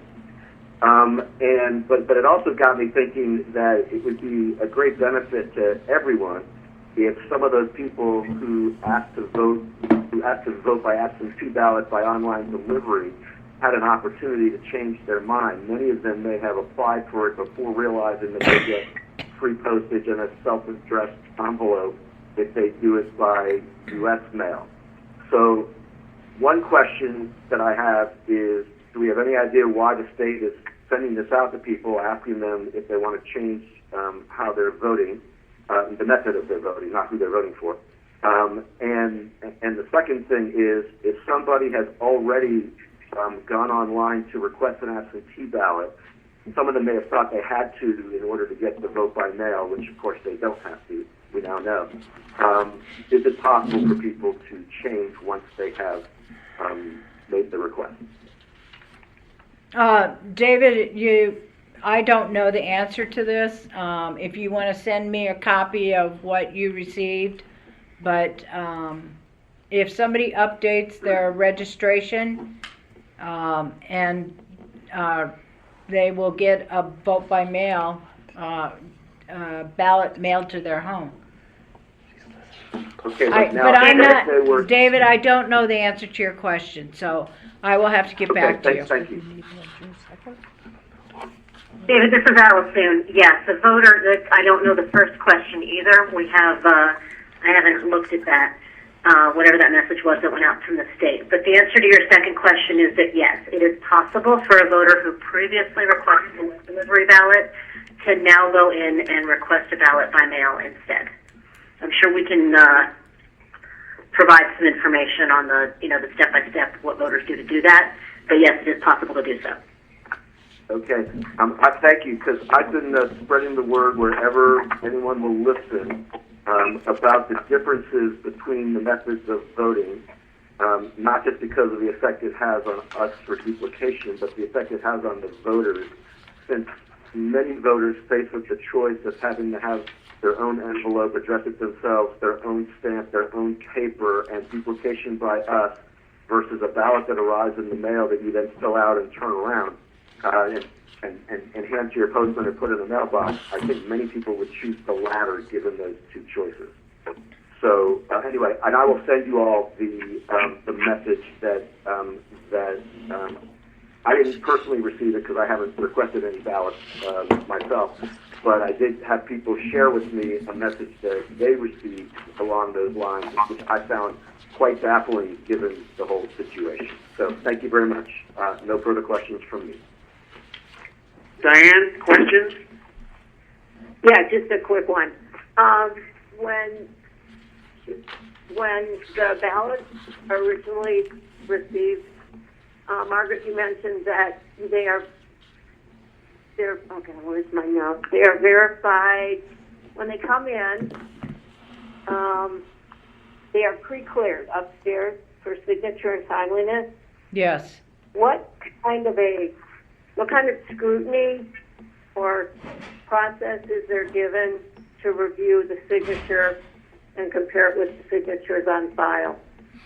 So Diane, this is Kevin. Maryland does not have a signature verification requirement. So the reality is that what the person that I'm so used to saying canvas team, but the canvas member will be looking for is that it just has been signed. There is no signature verification process under Maryland law.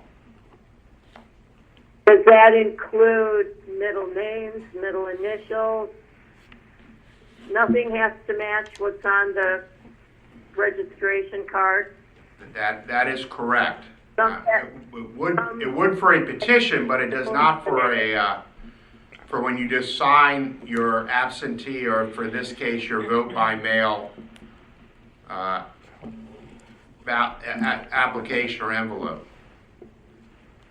So there's really a pretty loose process? Well, I don't know that I'd call it pretty loose, because you're signing under penalties of perjury that you're 18 years of age, you're a U.S. citizen, that you're eligible to vote, and you will not attempt to vote in any other form or fashion. So, I mean, there is a process in place that you are affirming. You are affirming that you are that person. Okay. All right, thank you. Elise, questions? Yes, I just had one, and this may be something that I just don't understand because I'm new in terms of the MOU with Rockville and what that means, and the fact that they haven't been included on like the state thing or any other communications except one. So it seems like an opportunity for confusion about whether you can vote at Rockville or not. So if you could help me, understand that whole process better, I'd appreciate it. Well, at the time of the state said to sign off on the proof of what are the five vote centers. There's no MOU with the city of Rockville.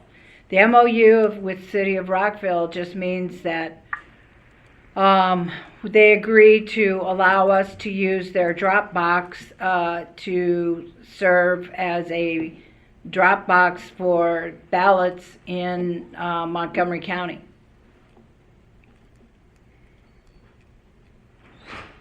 Okay, and so the letter or the paper that the state is providing, that is the final version. So Rockville, once the MOU is signed, it still will not be put into the information with everyone else that Rockville is an option? That is correct. It'll be on our website. It'll be on our website. Okay. And it'll be on the 77788 text messaging information. Banner. And it's on our banner on our website. Okay. Any other questions, Elise? No other questions. Okay, thank you. Jackie, any questions? No. Alan, any questions? Yeah, about 5. But first, I want to commend Margaret and her staff for the very excellent plan you put together. It's very detailed. It took a long time, and the FAQs on the website are also very good. I commend you for those as well. Here are my questions. In your plan, you say unless federal funds are used to offset the cost, etc., do you know whether federal funds have been requested? I know that North Carolina and Illinois are getting federal funds for their elections. Do you know whether our state is asking for them as well? Yes, the State Board of Elections staff is working with the federal EAC as well as our federal delegation to get federal funds. Very good. Next question. Will there be locks on the drop boxes when they're not in use, without being staffed? Of course, there's going to be security seals on them. Once they are deposited, whether it's the 20th or the 21st, we'll lock them down and secure them, and so that they're. We'll lock them down and secure them with our security seals, but they will be open 24/7. So anybody, if you want to drive at 2 o'clock in the morning, you can go up to, Praisner and drop it in. Okay. Alan, this is Kevin. Every one of those drop boxes will be under 24-hour camera surveillance. Good. Okay. Next question. I know that you're not sending any sample ballots out, and you said that the state, the PR firm hired by the state is going to be sending out information to inactive voters. Will it be sending out information to inactive voters? That's my question. No. Will they be telling No. inactive voters how to activate their voting registration and how to vote? No, I did not say that. They are mailing to active voters pending and pending 2, which is individuals that need further information, such as their driver's license or Social Security. But no, they will not be mailed to. No, there's no mailings to any inactive voters that I am aware of at this time being made to the state, and that is because all the inactive voters, for the most part, are bad addresses. And so I think this, I'm not going to speak for the state as to why they choose not to mail to inactive voters. I suspect, I hypothesize that it's because they're bad addresses and nobody wants to send a live ballot to a bad address. Okay.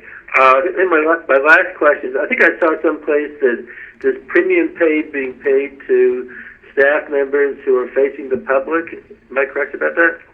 Yes, that is correct. I have, for the most part, for the last couple of weeks, front-facing has only been 3 persons.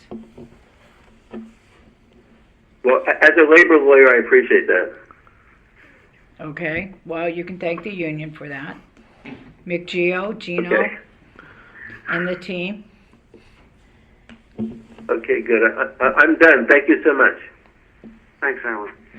All right, as Kevin suggested, I know we had, I think Paul and Diane wanted to have some questions. Diane Conway, are you still on? Yes, I sure am. Yeah, did you have? Thank you. Yeah, sure. Welcome. Thank you for the opportunity to weigh in and Sure. and to everybody who's enjoying how fun phone calls are, and the staff. That was a tremendous presentation. Regarding drop boxes, I just wanted to clarify what I think is still an outstanding question. Had there been any thought of getting more? Is it possible to get more? Has the state put a limit?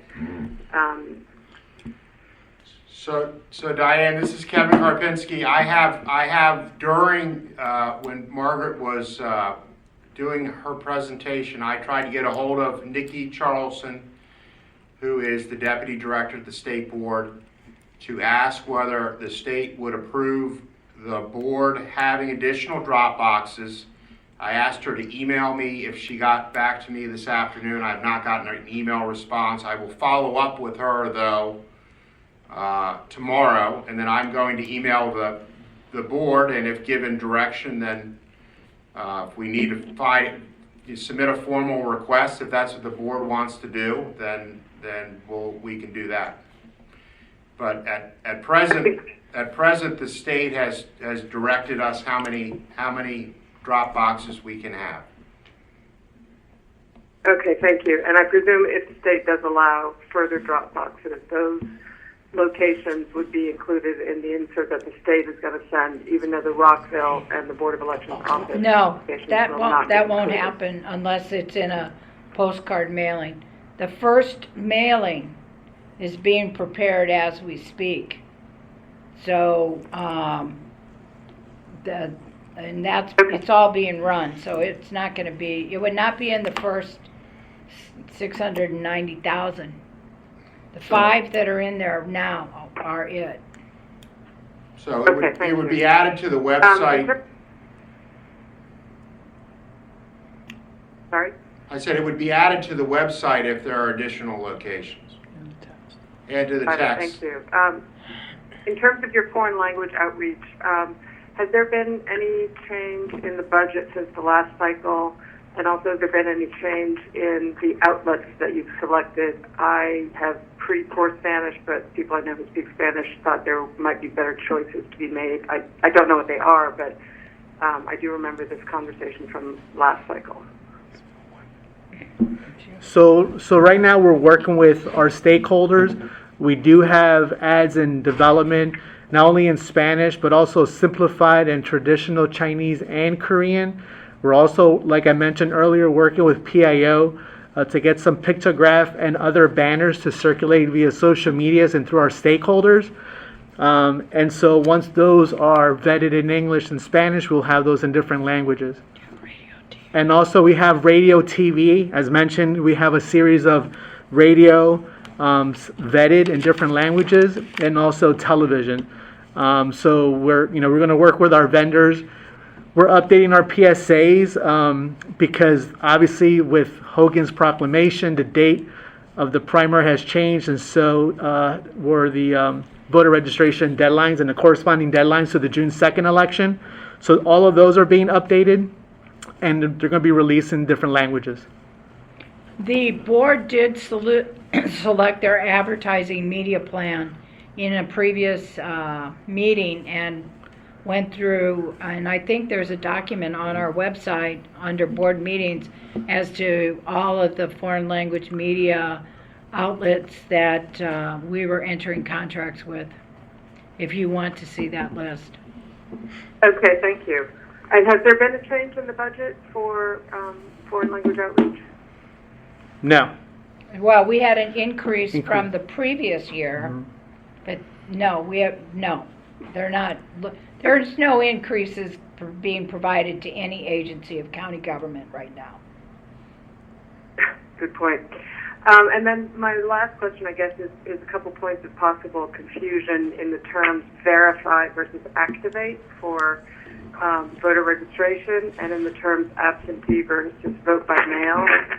And then a final thing in terms of sanitizing the machines that don't like wet ballots. I don't know if this is out of whack, but you know, a lot of the stores are literally wrapping their things in saran wrap and changing it every hour or two.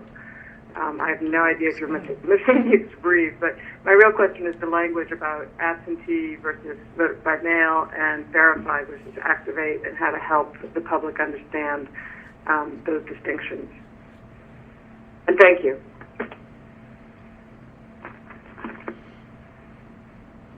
Margaret, do you want to answer that, if you can? Well, it's a vote by mail election. There is, in fact, no absentee. So, and that's the language we've been using. Now, the state, their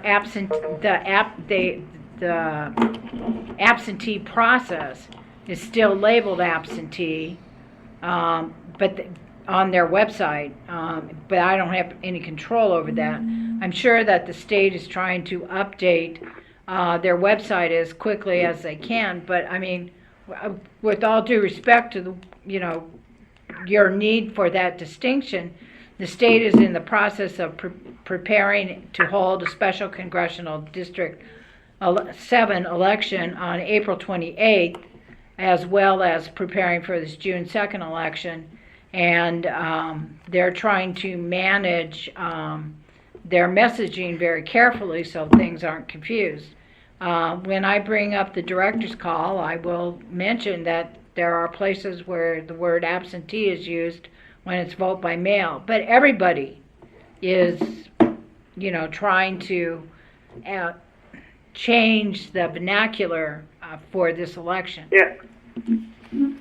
Okay. And what about verify versus activate? I mean, that was something I lost track of in this conversation today. Well, Mark, can I speak to is that one? Kevin. Isabel here. I think because I've gotten a lot of questions about this as well from a variety of different sources, and so I'm a little concerned that the discussion about inactive voters gets into sort of this wonky procedural election speak area that it's hard to explain to voters. And so what I'm going to suggest that members of the public who are listening, board members, as we're talking to people, the world of inactive voters is a world of people for whom we have a bad address. And we know we have a bad address. So the way to think about this in your communications with the public, and the way that we try to talk about this in our communications with the public, is about updating your address.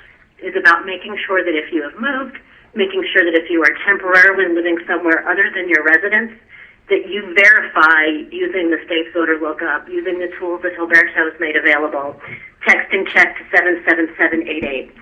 By going in and verifying your voter registration information, your mailing address, we can hit a couple of different issues with this by having people also verify their party affiliation. That's what we need to do in order to get voters the correct ballot. As far as the people who may be inactive but not know it, whose mail may be bouncing, maybe for some reason they don't know, that's once the ballots are out the door, once voters receive ballots, then we'll be able to identify these people, and then the communication can be, you know, if you didn't get a ballot, then do this. I think that's going to be a lot more effective in public communications than trying to figure out how to apply this label of a voter being active or inactive that doesn't make sense to voters. They know if they moved, or they know if that address reaches them, and then they know if they didn't get a ballot. Great. Thank you very much. Thanks, Diane. Paul, did you have some questions? Are you still on? Yes, I am, and most of my questions were answered. I just have one left. Will there be voter registration available at all the ballot drop box locations every day from May 21 through June 2? No. When will will there be no voter registration available? You can go online to one song on rape. You can go online to register to vote at 777vote.org. You can go to the state board's website. You can call us. We'll mail you an absentee. I'm sorry. Forgive me for using that word. I can mail you a voter registration application. You can download the absentee app, or Bloody Mary. We can mail you a voter registration. You can download one, but no, we're not having someone stand there and hand out registration. But Margaret, is there same-day registration on June 2 at the 4 vote centers? Yes, there is same-day voter registration. So Paul, if you've not made the deadline set forth by the state, there will be same-day voter registration at the 4 locations of Praisner, Silver Spring, Germantown, and the Activity Center at Borough Park. You'd have to go to one of those 4 locations if you did not register before the deadline. Great, thank you very much. That's all I have. Thanks, Paul. This is Mark Hoffman. Could I ask a couple questions? Sure, Mark. Well, thank you. The first one is if the drop boxes will be under camera surveillance 24 hours, by whom? Is it by the police department or by someone else? County security. County security? So is that the same as the police department, or is that someone else? They are part of the police department, yes. The second question is, how do you get a voter assistance form? It will come in the envelope of the mail ballot. Okay, great. Because is that in the inserts that are included in that? Yes, and it's in the packet. If you go to our website Okay, under good. the board meeting agenda items, it's part of the packet. Okay, great. Because I wanted to point out that on the State Board of Elections website, the voter assistance form, which probably should be a live link, is not a live link. So it would be difficult. So thank you very much. Those are my questions. Thanks, Mark. Did anyone else have any questions before we move on? I have a final question. Sorry, this is Diana. Yes. And I promise it's just one question, and I wonder if, I think it was Diane who abstained, I'm Diana, who abstained on the question of asking the council and the county executive to offer free parking, and I just would like to hear more about why you're concerned about that. I just want to vote on something that I haven't had time to adequately think over in any way, shape, or form. And I find the more prudential method is to not take a position if one isn't clear on one's facts. And it was raised whether this is a privately owned operation. I don't know the full landscape. If the slots for parking we were told at one point were for handicapped people, and I just wasn't going to vote on something unless I know what I'm voting on. Nothing prejudicial or ideological about it, and so thank you for the opportunity for me to clarify that. Okay, thank you. Thank you, Diane. Okay, Margaret. Again, very, very comprehensive. Thank you. Jim? Yes? Hey, Cheryl Kagan. Oh, hey, Cheryl. Welcome. Welcome to the board Thank meeting. you. Thank you. Just got off the Senator's Democratic caucus, and I've been listening for about 45 minutes now. I have 2 questions for you all. First off, this is Senator Cheryl Kagan, very proud to represent Gaithersburg and Rockville, and the vice chair of the Standing Committee in Annapolis that oversees election law. I just had 2 questions, but before I do, can I just say props to you guys, to the board and the staff, because I know how hard this is, and especially in the midst of the pandemic, and you guys are just having to turn on a dime and deal with a million new issues. So thank you for that, truly. Thank you. Having said that, I just have a couple of quick questions. and I also am going to be bringing some of these up at the state level, but some you guys have local control over. So precinct disaggregation. The states decided not to require that of the counties, but the counties have the capacity to do that themselves, and Montgomery County has always reported election results by precinct. Since the 5 vote-by-mail states all do report by precinct, so do most other states, I'm wondering whether your board has had that conversation or that or made a decision on that yet. This is Margaret. The election database is created by the state board, and it is going to be a central count. And if you want that changed, you need to talk to the state board. So the state board, as you know, I have talked to the state board, Margaret. They voted to not require that state box, but as you surely know better than I do, that there's a lot of stuff that is locally decided. And because of our history having always done that, and because, as I said, every vote-by-mail state does it this way, I just wanted to encourage the board to think about that and look into that. Because it's very helpful in terms of identifying possible fraud, possible errors, and for democracy, whether it's Common Cause, legal and then voters, or a candidate, that's really helpful and valuable information to have. So the next question, thank you, Jim. And the other question that I have is about curing, basically an appeal. Rather than 5% of our voters, or a modest number of people voting absentee, we may have 95% of folks voting by mail, and they're not necessarily going to be accustomed to signing an envelope. And I'm just wondering if you guys have discussed yet the plan for how to reach out to voters, or are the ballots going to be invalidated? I heard the conversation and the questions asking about comparing signatures, which I know we don't need.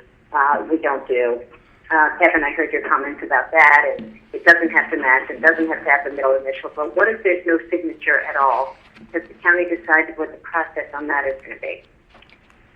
This is Margaret. We did discuss this during the description of the plan, and when we discover imperfect ballots and signature missing, or a yellow sticker that shows it's undeliverable, those ballots will be set aside and given to our absentee section to follow up to, and it just depends what the problem is, but if we can correct the imperfection, we will make that effort. That is our plan. That's always our practice. The only difference is that because we've done, absentee has never had this kind of vote by mail, has never had this kind of scrutiny. Practices that we've implemented for years are just being discovered. But we always try to attempt to try to perfect the error that the voter may have made. So thank you, Margaret. I'm sorry I missed that part of the meeting. But other states have laws that say that the Board of Elections will reach out and the voter has 5 days. I'm specifically asking about voters who don't sign and there's no signature at all. And that's not something that you guys can internally do yourselves. So will you be reaching out to voters? How will we do that. We have done that in the past, and we will continue to do it. Okay. Okay. And you'll have the staff to do that, and then will voters need to come to the Board of Elections to then affix their signature? Will they be able to sign something and scan it and send it? What's the process during COVID going to be? Because that's potentially complicated from both ends. Well, it depends when we get it, Cheryl. If we get it before June 2nd, what we will probably have to do is a second issue ballot. Otherwise, we will have to, after that, we will have to examine what processes our attorney is going to guide us through in terms of trying to perfect these missing signatures.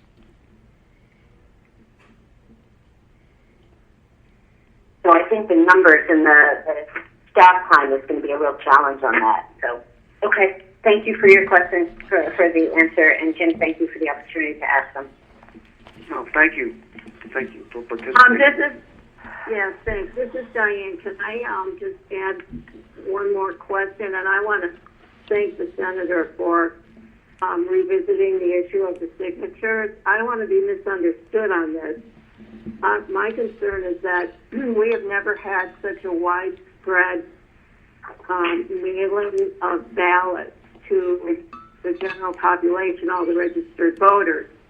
My concern, being new to the Maryland canvassing, is what sort of scrutiny there is given.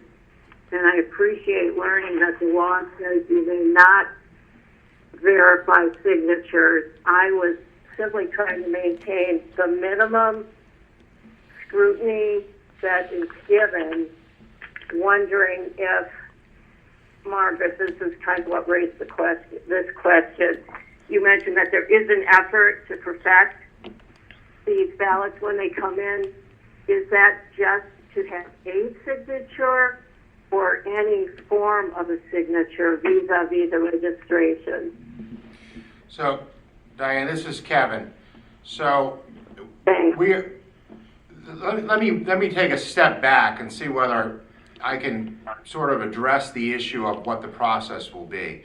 So obviously the staff's going to start processing these ballots, the mail-in ballots, on May 21st. So we know everything that comes through the door as of June 2 is timely. So there's not an issue of timeliness that comes with any of these ballots. The issue is only whether there's a signature that is affixed to it. Now, what our Court of Appeals has told us is that basically any signature, regardless of whether it matches your signature on record, is a valid signature. And Judge Murphy was very quite clear to me in one of the petition cases that as far as he's concerned, an X is a signature.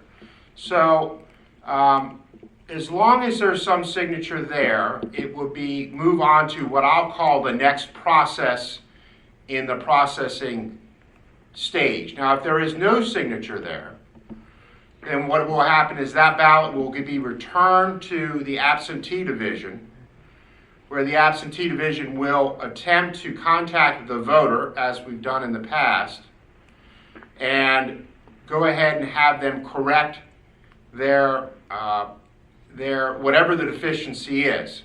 When Margaret says that this has been done in the past, you know, one of the biggest examples is, for example, on our provisional ballots where the person hasn't provided up-to-date identification information, either via their social security number or their driver's license number. We leave those ballots till the very last day because we have staff spend from the time that the ballots come in and they begin doing the research until the board has to take some final action on them to give the voter the opportunity to go ahead and correct that by providing whatever information is missing.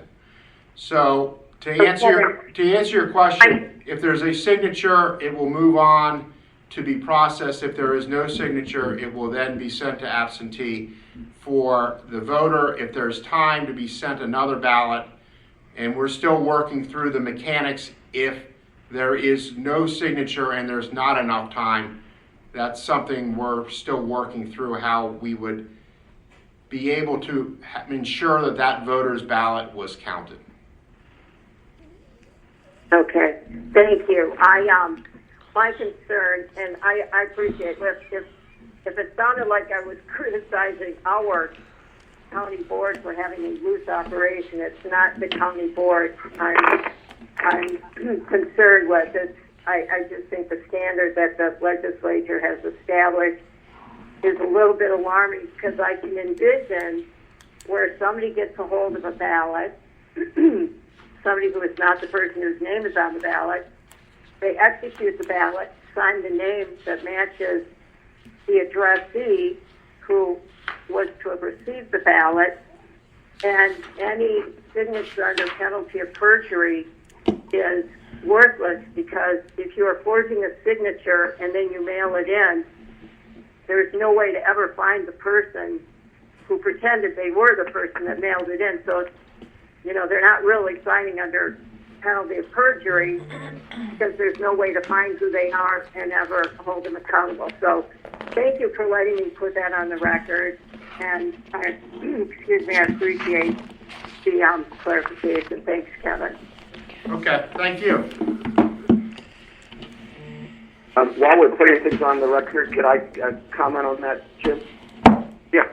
I just wanted to say that as I understand the way vote by mail is happening in Maryland, the law on signature verification was based on our typical absentee ballot process. And the situation we're in today with vote by mail for virtually everyone is because of the governor's proclamation, not because of the legislature.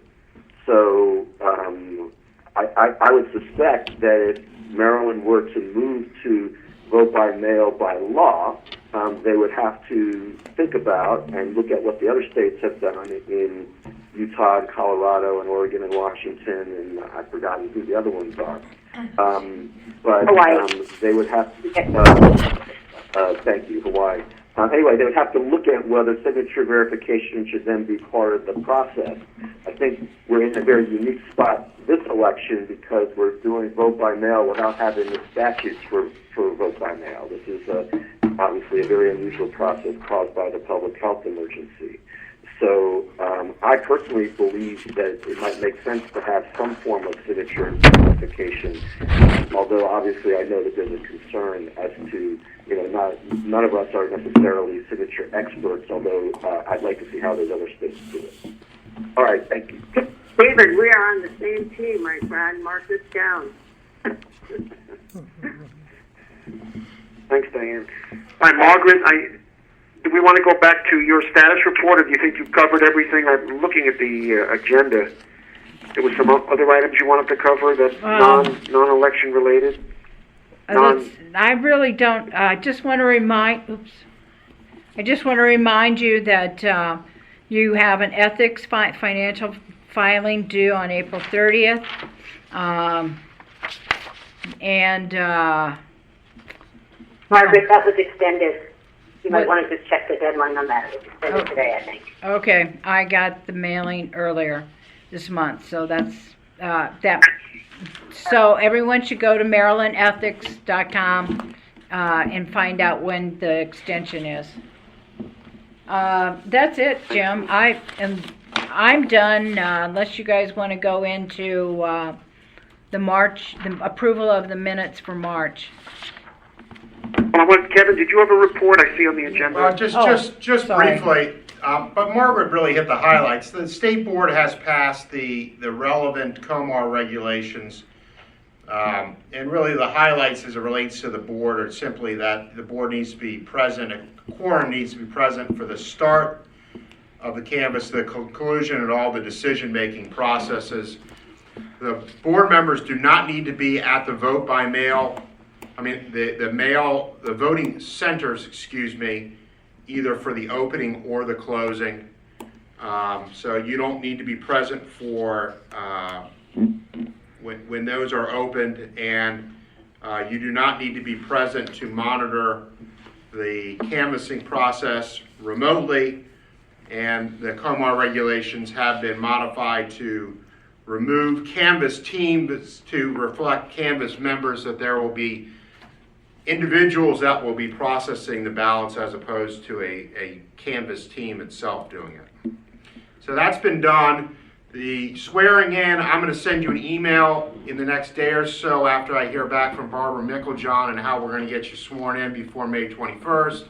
And then the final thing is, when you get bored, I sent you an opinion from Judge Hollander in the Judicial Watch case, where Judge Hollander has ruled on the remaining issue in the case was whether the State Board of Elections had to produce a copy of Montgomery County's voter registration list that included the dates of births of the registered voters in Montgomery County. The state had cited the privacy issues for why that information should not be produced. The court has sided with Judicial Watch and has concluded that the voter registration list should include the dates of births of the registered voters, because there is no statute or COMAR regulation in Maryland that specifically calls for the exclusion or partial redaction of that information. Montgomery County was dismissed from that case early on, but I thought I'd send the opinion to you sort of to let you know what the end of the case was. I don't know whether an appeal will be taken, but I suspect the next step in the case will be that Judicial Watch, as a prevailing party under federal law, will be able to file a petition for attorney's fees, but that will be an issue for the State Board of Elections to address. And that's all I have. Thanks, Kevin. Okay, is there any, we'll get to the transcript at the end. Any new business from any board member? Okay. Action items. The frequently asked questions have been updated. Alan, you commented on that.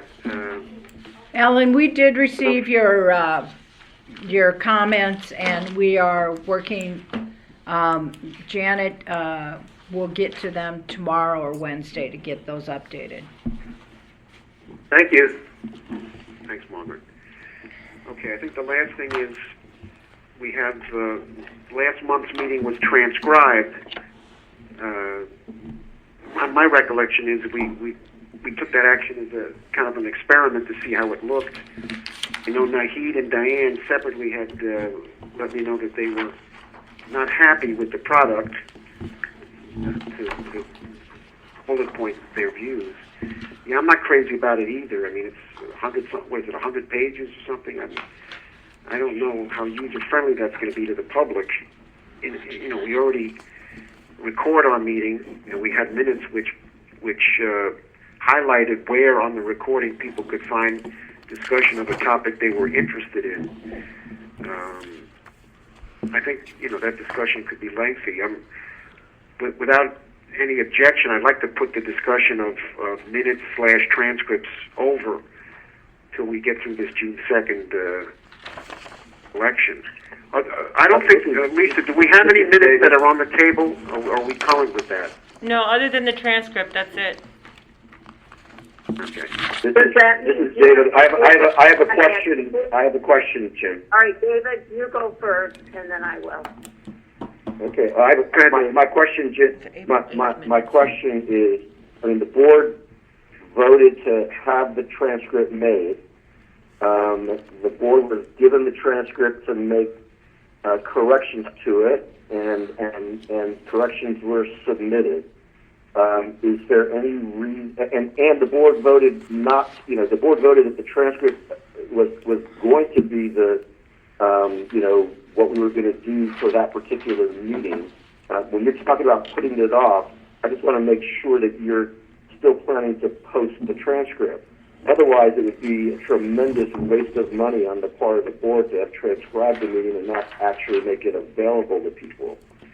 We don't have any other minutes for that meeting, nor do I think we should have. But I just want to make sure I understand, Jim, what you're proposing to do. If you're proposing to put off a discussion of what we want the future to hold where the minutes are concerned, I'm fine with that. But if we're talking about putting off the posting of the transcript, I have a problem with that. Jim, can I talk, Diane? Can I talk before you talk? First of all, I sent an email to everybody in December or beginning of January. I said I'm going to propose we go back the way it was before. Lisa make the minute, and then we correct whatever we think our portion is not right. So we vote on it by majority of 3-2.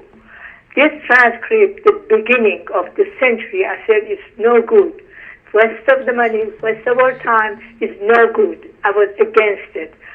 And I was told, throw the paper in my face by somebody who said, this is on, one time is free. So we are not spending a whole the money for this transcript because it's supposed to be free. And I didn't vote on. I didn't even know we're going to have this transcript to be done. Now it's done. It's done. No more. And I hope it's free. But I don't think we should spend our money for this transcript. Diane, did you want to say something? I know you jumped in before. Yes, I was under the impression that we weren't going to have this lengthy written transcript of everything that is already preserved in audio form. And I personally can't vote to approve these because I just find it rather absurd that we should have to sit down and read a 111-page transcript so that we are capable of voting to approve or not approve it when we've got a complete record that's audio. And second, we were told most explicitly and I think emphatically by Nikki when we all assembled for our annual Board of Elections meeting in Annapolis that she wants abbreviated outlines, in effect, minutes for meetings. So for those two, I think, very solid reasons, I do not want to have this lengthy transcript anymore. And I think that's what we voted. Well, I think there's two issues. One, we're putting the full discussion off. Yeah, David. I need to respond to what Diane just said, and I'm glad that she said earlier that we should mark down that we were on the same side, because on this we definitely aren't. Number one, anyone who's spent any time listening to the recording knows that reading the transcript takes much less time. I spent less than an hour reading the transcript. And when you listen to the recording and you look at minutes and you're trying to figure out what's in and what's out and what we did and what we didn't, it takes much more time. Number two, any discussion of the cost of the transcript has to also look at the cost of the staff time. I'm not counting board time at this point because board members are not very expensive. But if you look at the cost of the staff time for preparing the minutes, you can't possibly analyze whether the transcript is a good financial deal or a bad financial deal unless you look at what the cost would have been to do otherwise. And thirdly, I have talked to Nikki about minutes multiple times. Nikki is not an advocate of these sparse minutes that some members of the board are advocates of. She wants to have a balance. And she's not against transcripts. To my knowledge, she hasn't been presented with the question of transcripts, but the state board does have to approve whatever minutes we come up with. So I would suggest that,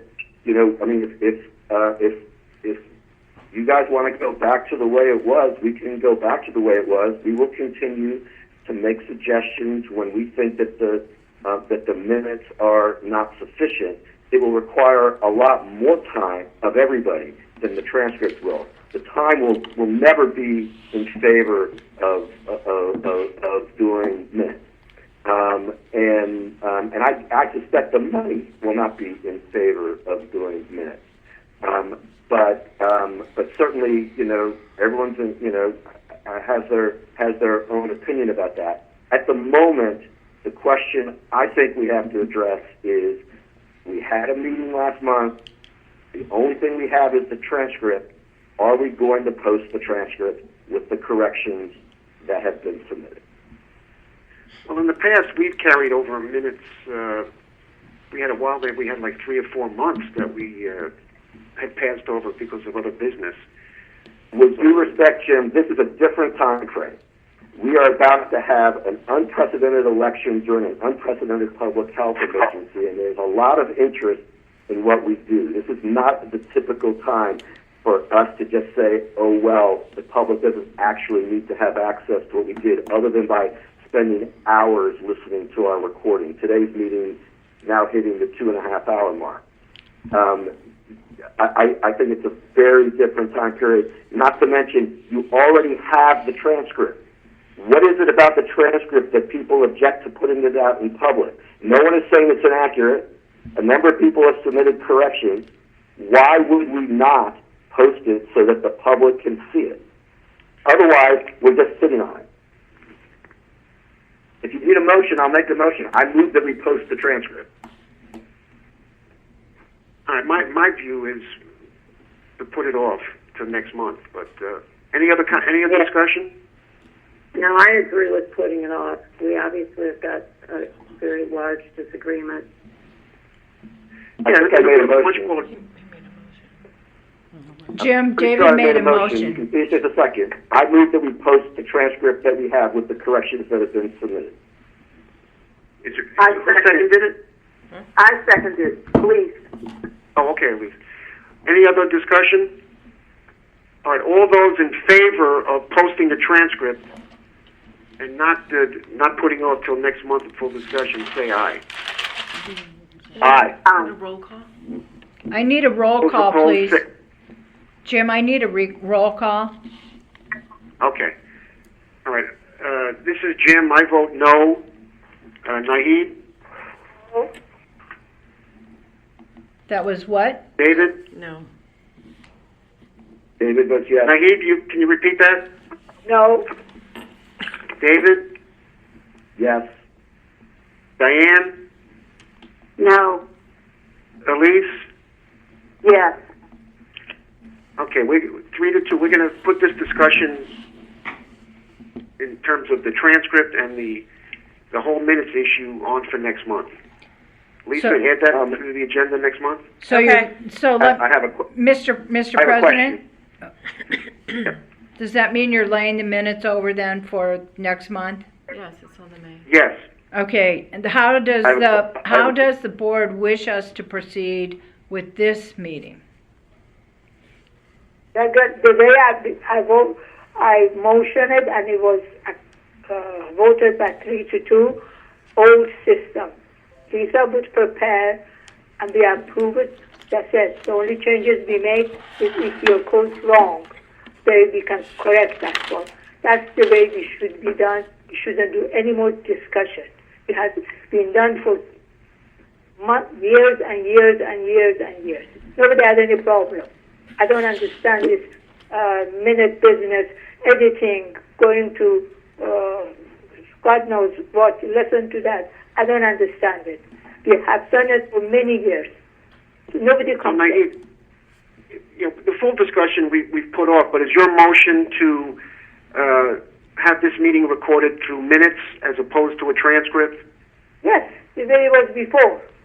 The oldest. So, Margaret's question was how are we going to do this meeting? And is your motion that this meeting will be done by minutes, by Lisa doing the minutes? Traditional minutes. The transcript. Like summary report, yes. Okay. Is there a second? Second. Any discussion on Naheed's motion? Yes, this is David. Yes, may I speak to today's motion? Naheed is correct when she says she doesn't understand about the issue with the minutes. That is very clear. It's not that I'm stupid, I don't understand. I don't understand intellectually. No. Clear that one. Okay, thank you. I am definitely not saying you're stupid, and you know that. And I think that is pure politics. The reason why minutes exist is so that the public can know what is happening in our meetings. Why 4 years ago you didn't propose this? Why 8 years ago nobody proposed them? Majority of this board was controlled by Democrats. I'm not saying Democrat Republican, but for things. Why nobody? You are. Suddenly, 4 years ago, on the issue with public, suddenly. That's the one I don't understand. Let's get on with our lives. We have more to do than to be worried about our name to be mentioned 10,000 times. Let's get on with the work. The staff have done a job. We have to help them. Not to be worried about 113 pages of minutes. Not to be worried about somebody was coded wrong or right, you can correct that one. Go back to where it was before. I don't understand suddenly 4 years ago become an issue with the public. Public has more thing to do than less than 113 pages of minutes. Nice point. Nice point. Jim, yes. Am I recognized now? Yes. Am I recognized to speak? Am I allowed to speak and finish my thoughts? Yes. Okay. So number one, there is nothing new about members of the organization proposing changes to the minutes. I proposed changes to the minutes when the Democrats were in the majority of the Board of Election, and I proposed changes to the minutes when the Republicans were in charge of the Board of Election. It has changed. It is true. I will provide you the record. It is true. You didn't do that. How come you did not get the vote to do it? If you let me finish, I will explain it for the third time in 3 months. Okay? The reason why there are many more changes now than there were before is because now we have access to the recording of the meeting. And we have the ability to see when things in the minutes are not accurate compared to the recording. The recording of the meetings began in November for the last board term that ended in June. So starting with when the recordings were available, which I believe would have been November 2014, but I'm not sure if I have that right. But starting when that happened, that is when there was an increase in the number of changes because we had the ability to know exactly what was said in the meeting. It was not about who was in charge. It was not about partisan politics. It was definitely not about getting one's name in the minutes. It was about having an accurate reflection of what happened.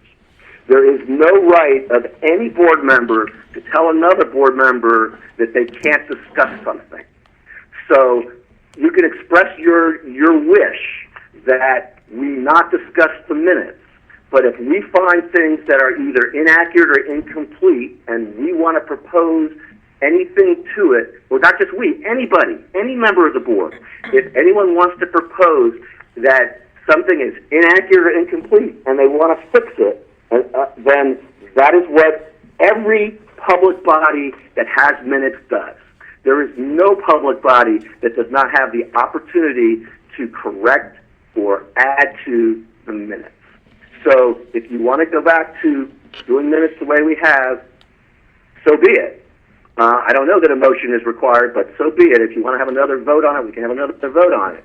But no one is going to be telling us what we can or cannot propose. We will propose what we want to propose, and you guys can decide if you want to vote for it or not. Well, we've already decided this full discussion is going to be carried over till next month. The motion on the table is whether this meeting that we're on now would be transcribed or done by minutes by Lisa. So that's the motion that's on the floor. And that's true. So now it's time for you to get vote. Okay, all right, let's do a roll call. In terms of Nahid's motion, which is to do this meeting by minutes and not transcript, I vote yes. Nahid? David? I'll vote yes. Diane? Yes. And Elise? Yes. Okay, so this meeting will be done by minutes by Lisa, and then we'll take up a full discussion next month on moving forward with how we do minutes, transcript, or whatever to with our meetings. Okay. Is there any other business to be discussed? Lisa, when's our next meeting? For some reason, I don't have that on my agenda. When's our next meeting? May 18th? I'm sorry? May 18. May 18th. Okay. Okay. Is there a motion to adjourn? I move. Second? For a second. All those in favor, we can do this by voice vote. And all those in favor of adjourning, say aye. Aye. Anyone opposed? All right, everybody. Thank you, Margaret, again. Thank you, staff. Thank you, board. Everybody be safe. And certainly if things come up, we'll get together by phone if there's an emergency before the 18th. Thank you, everybody. Have a Thank nice you. evening.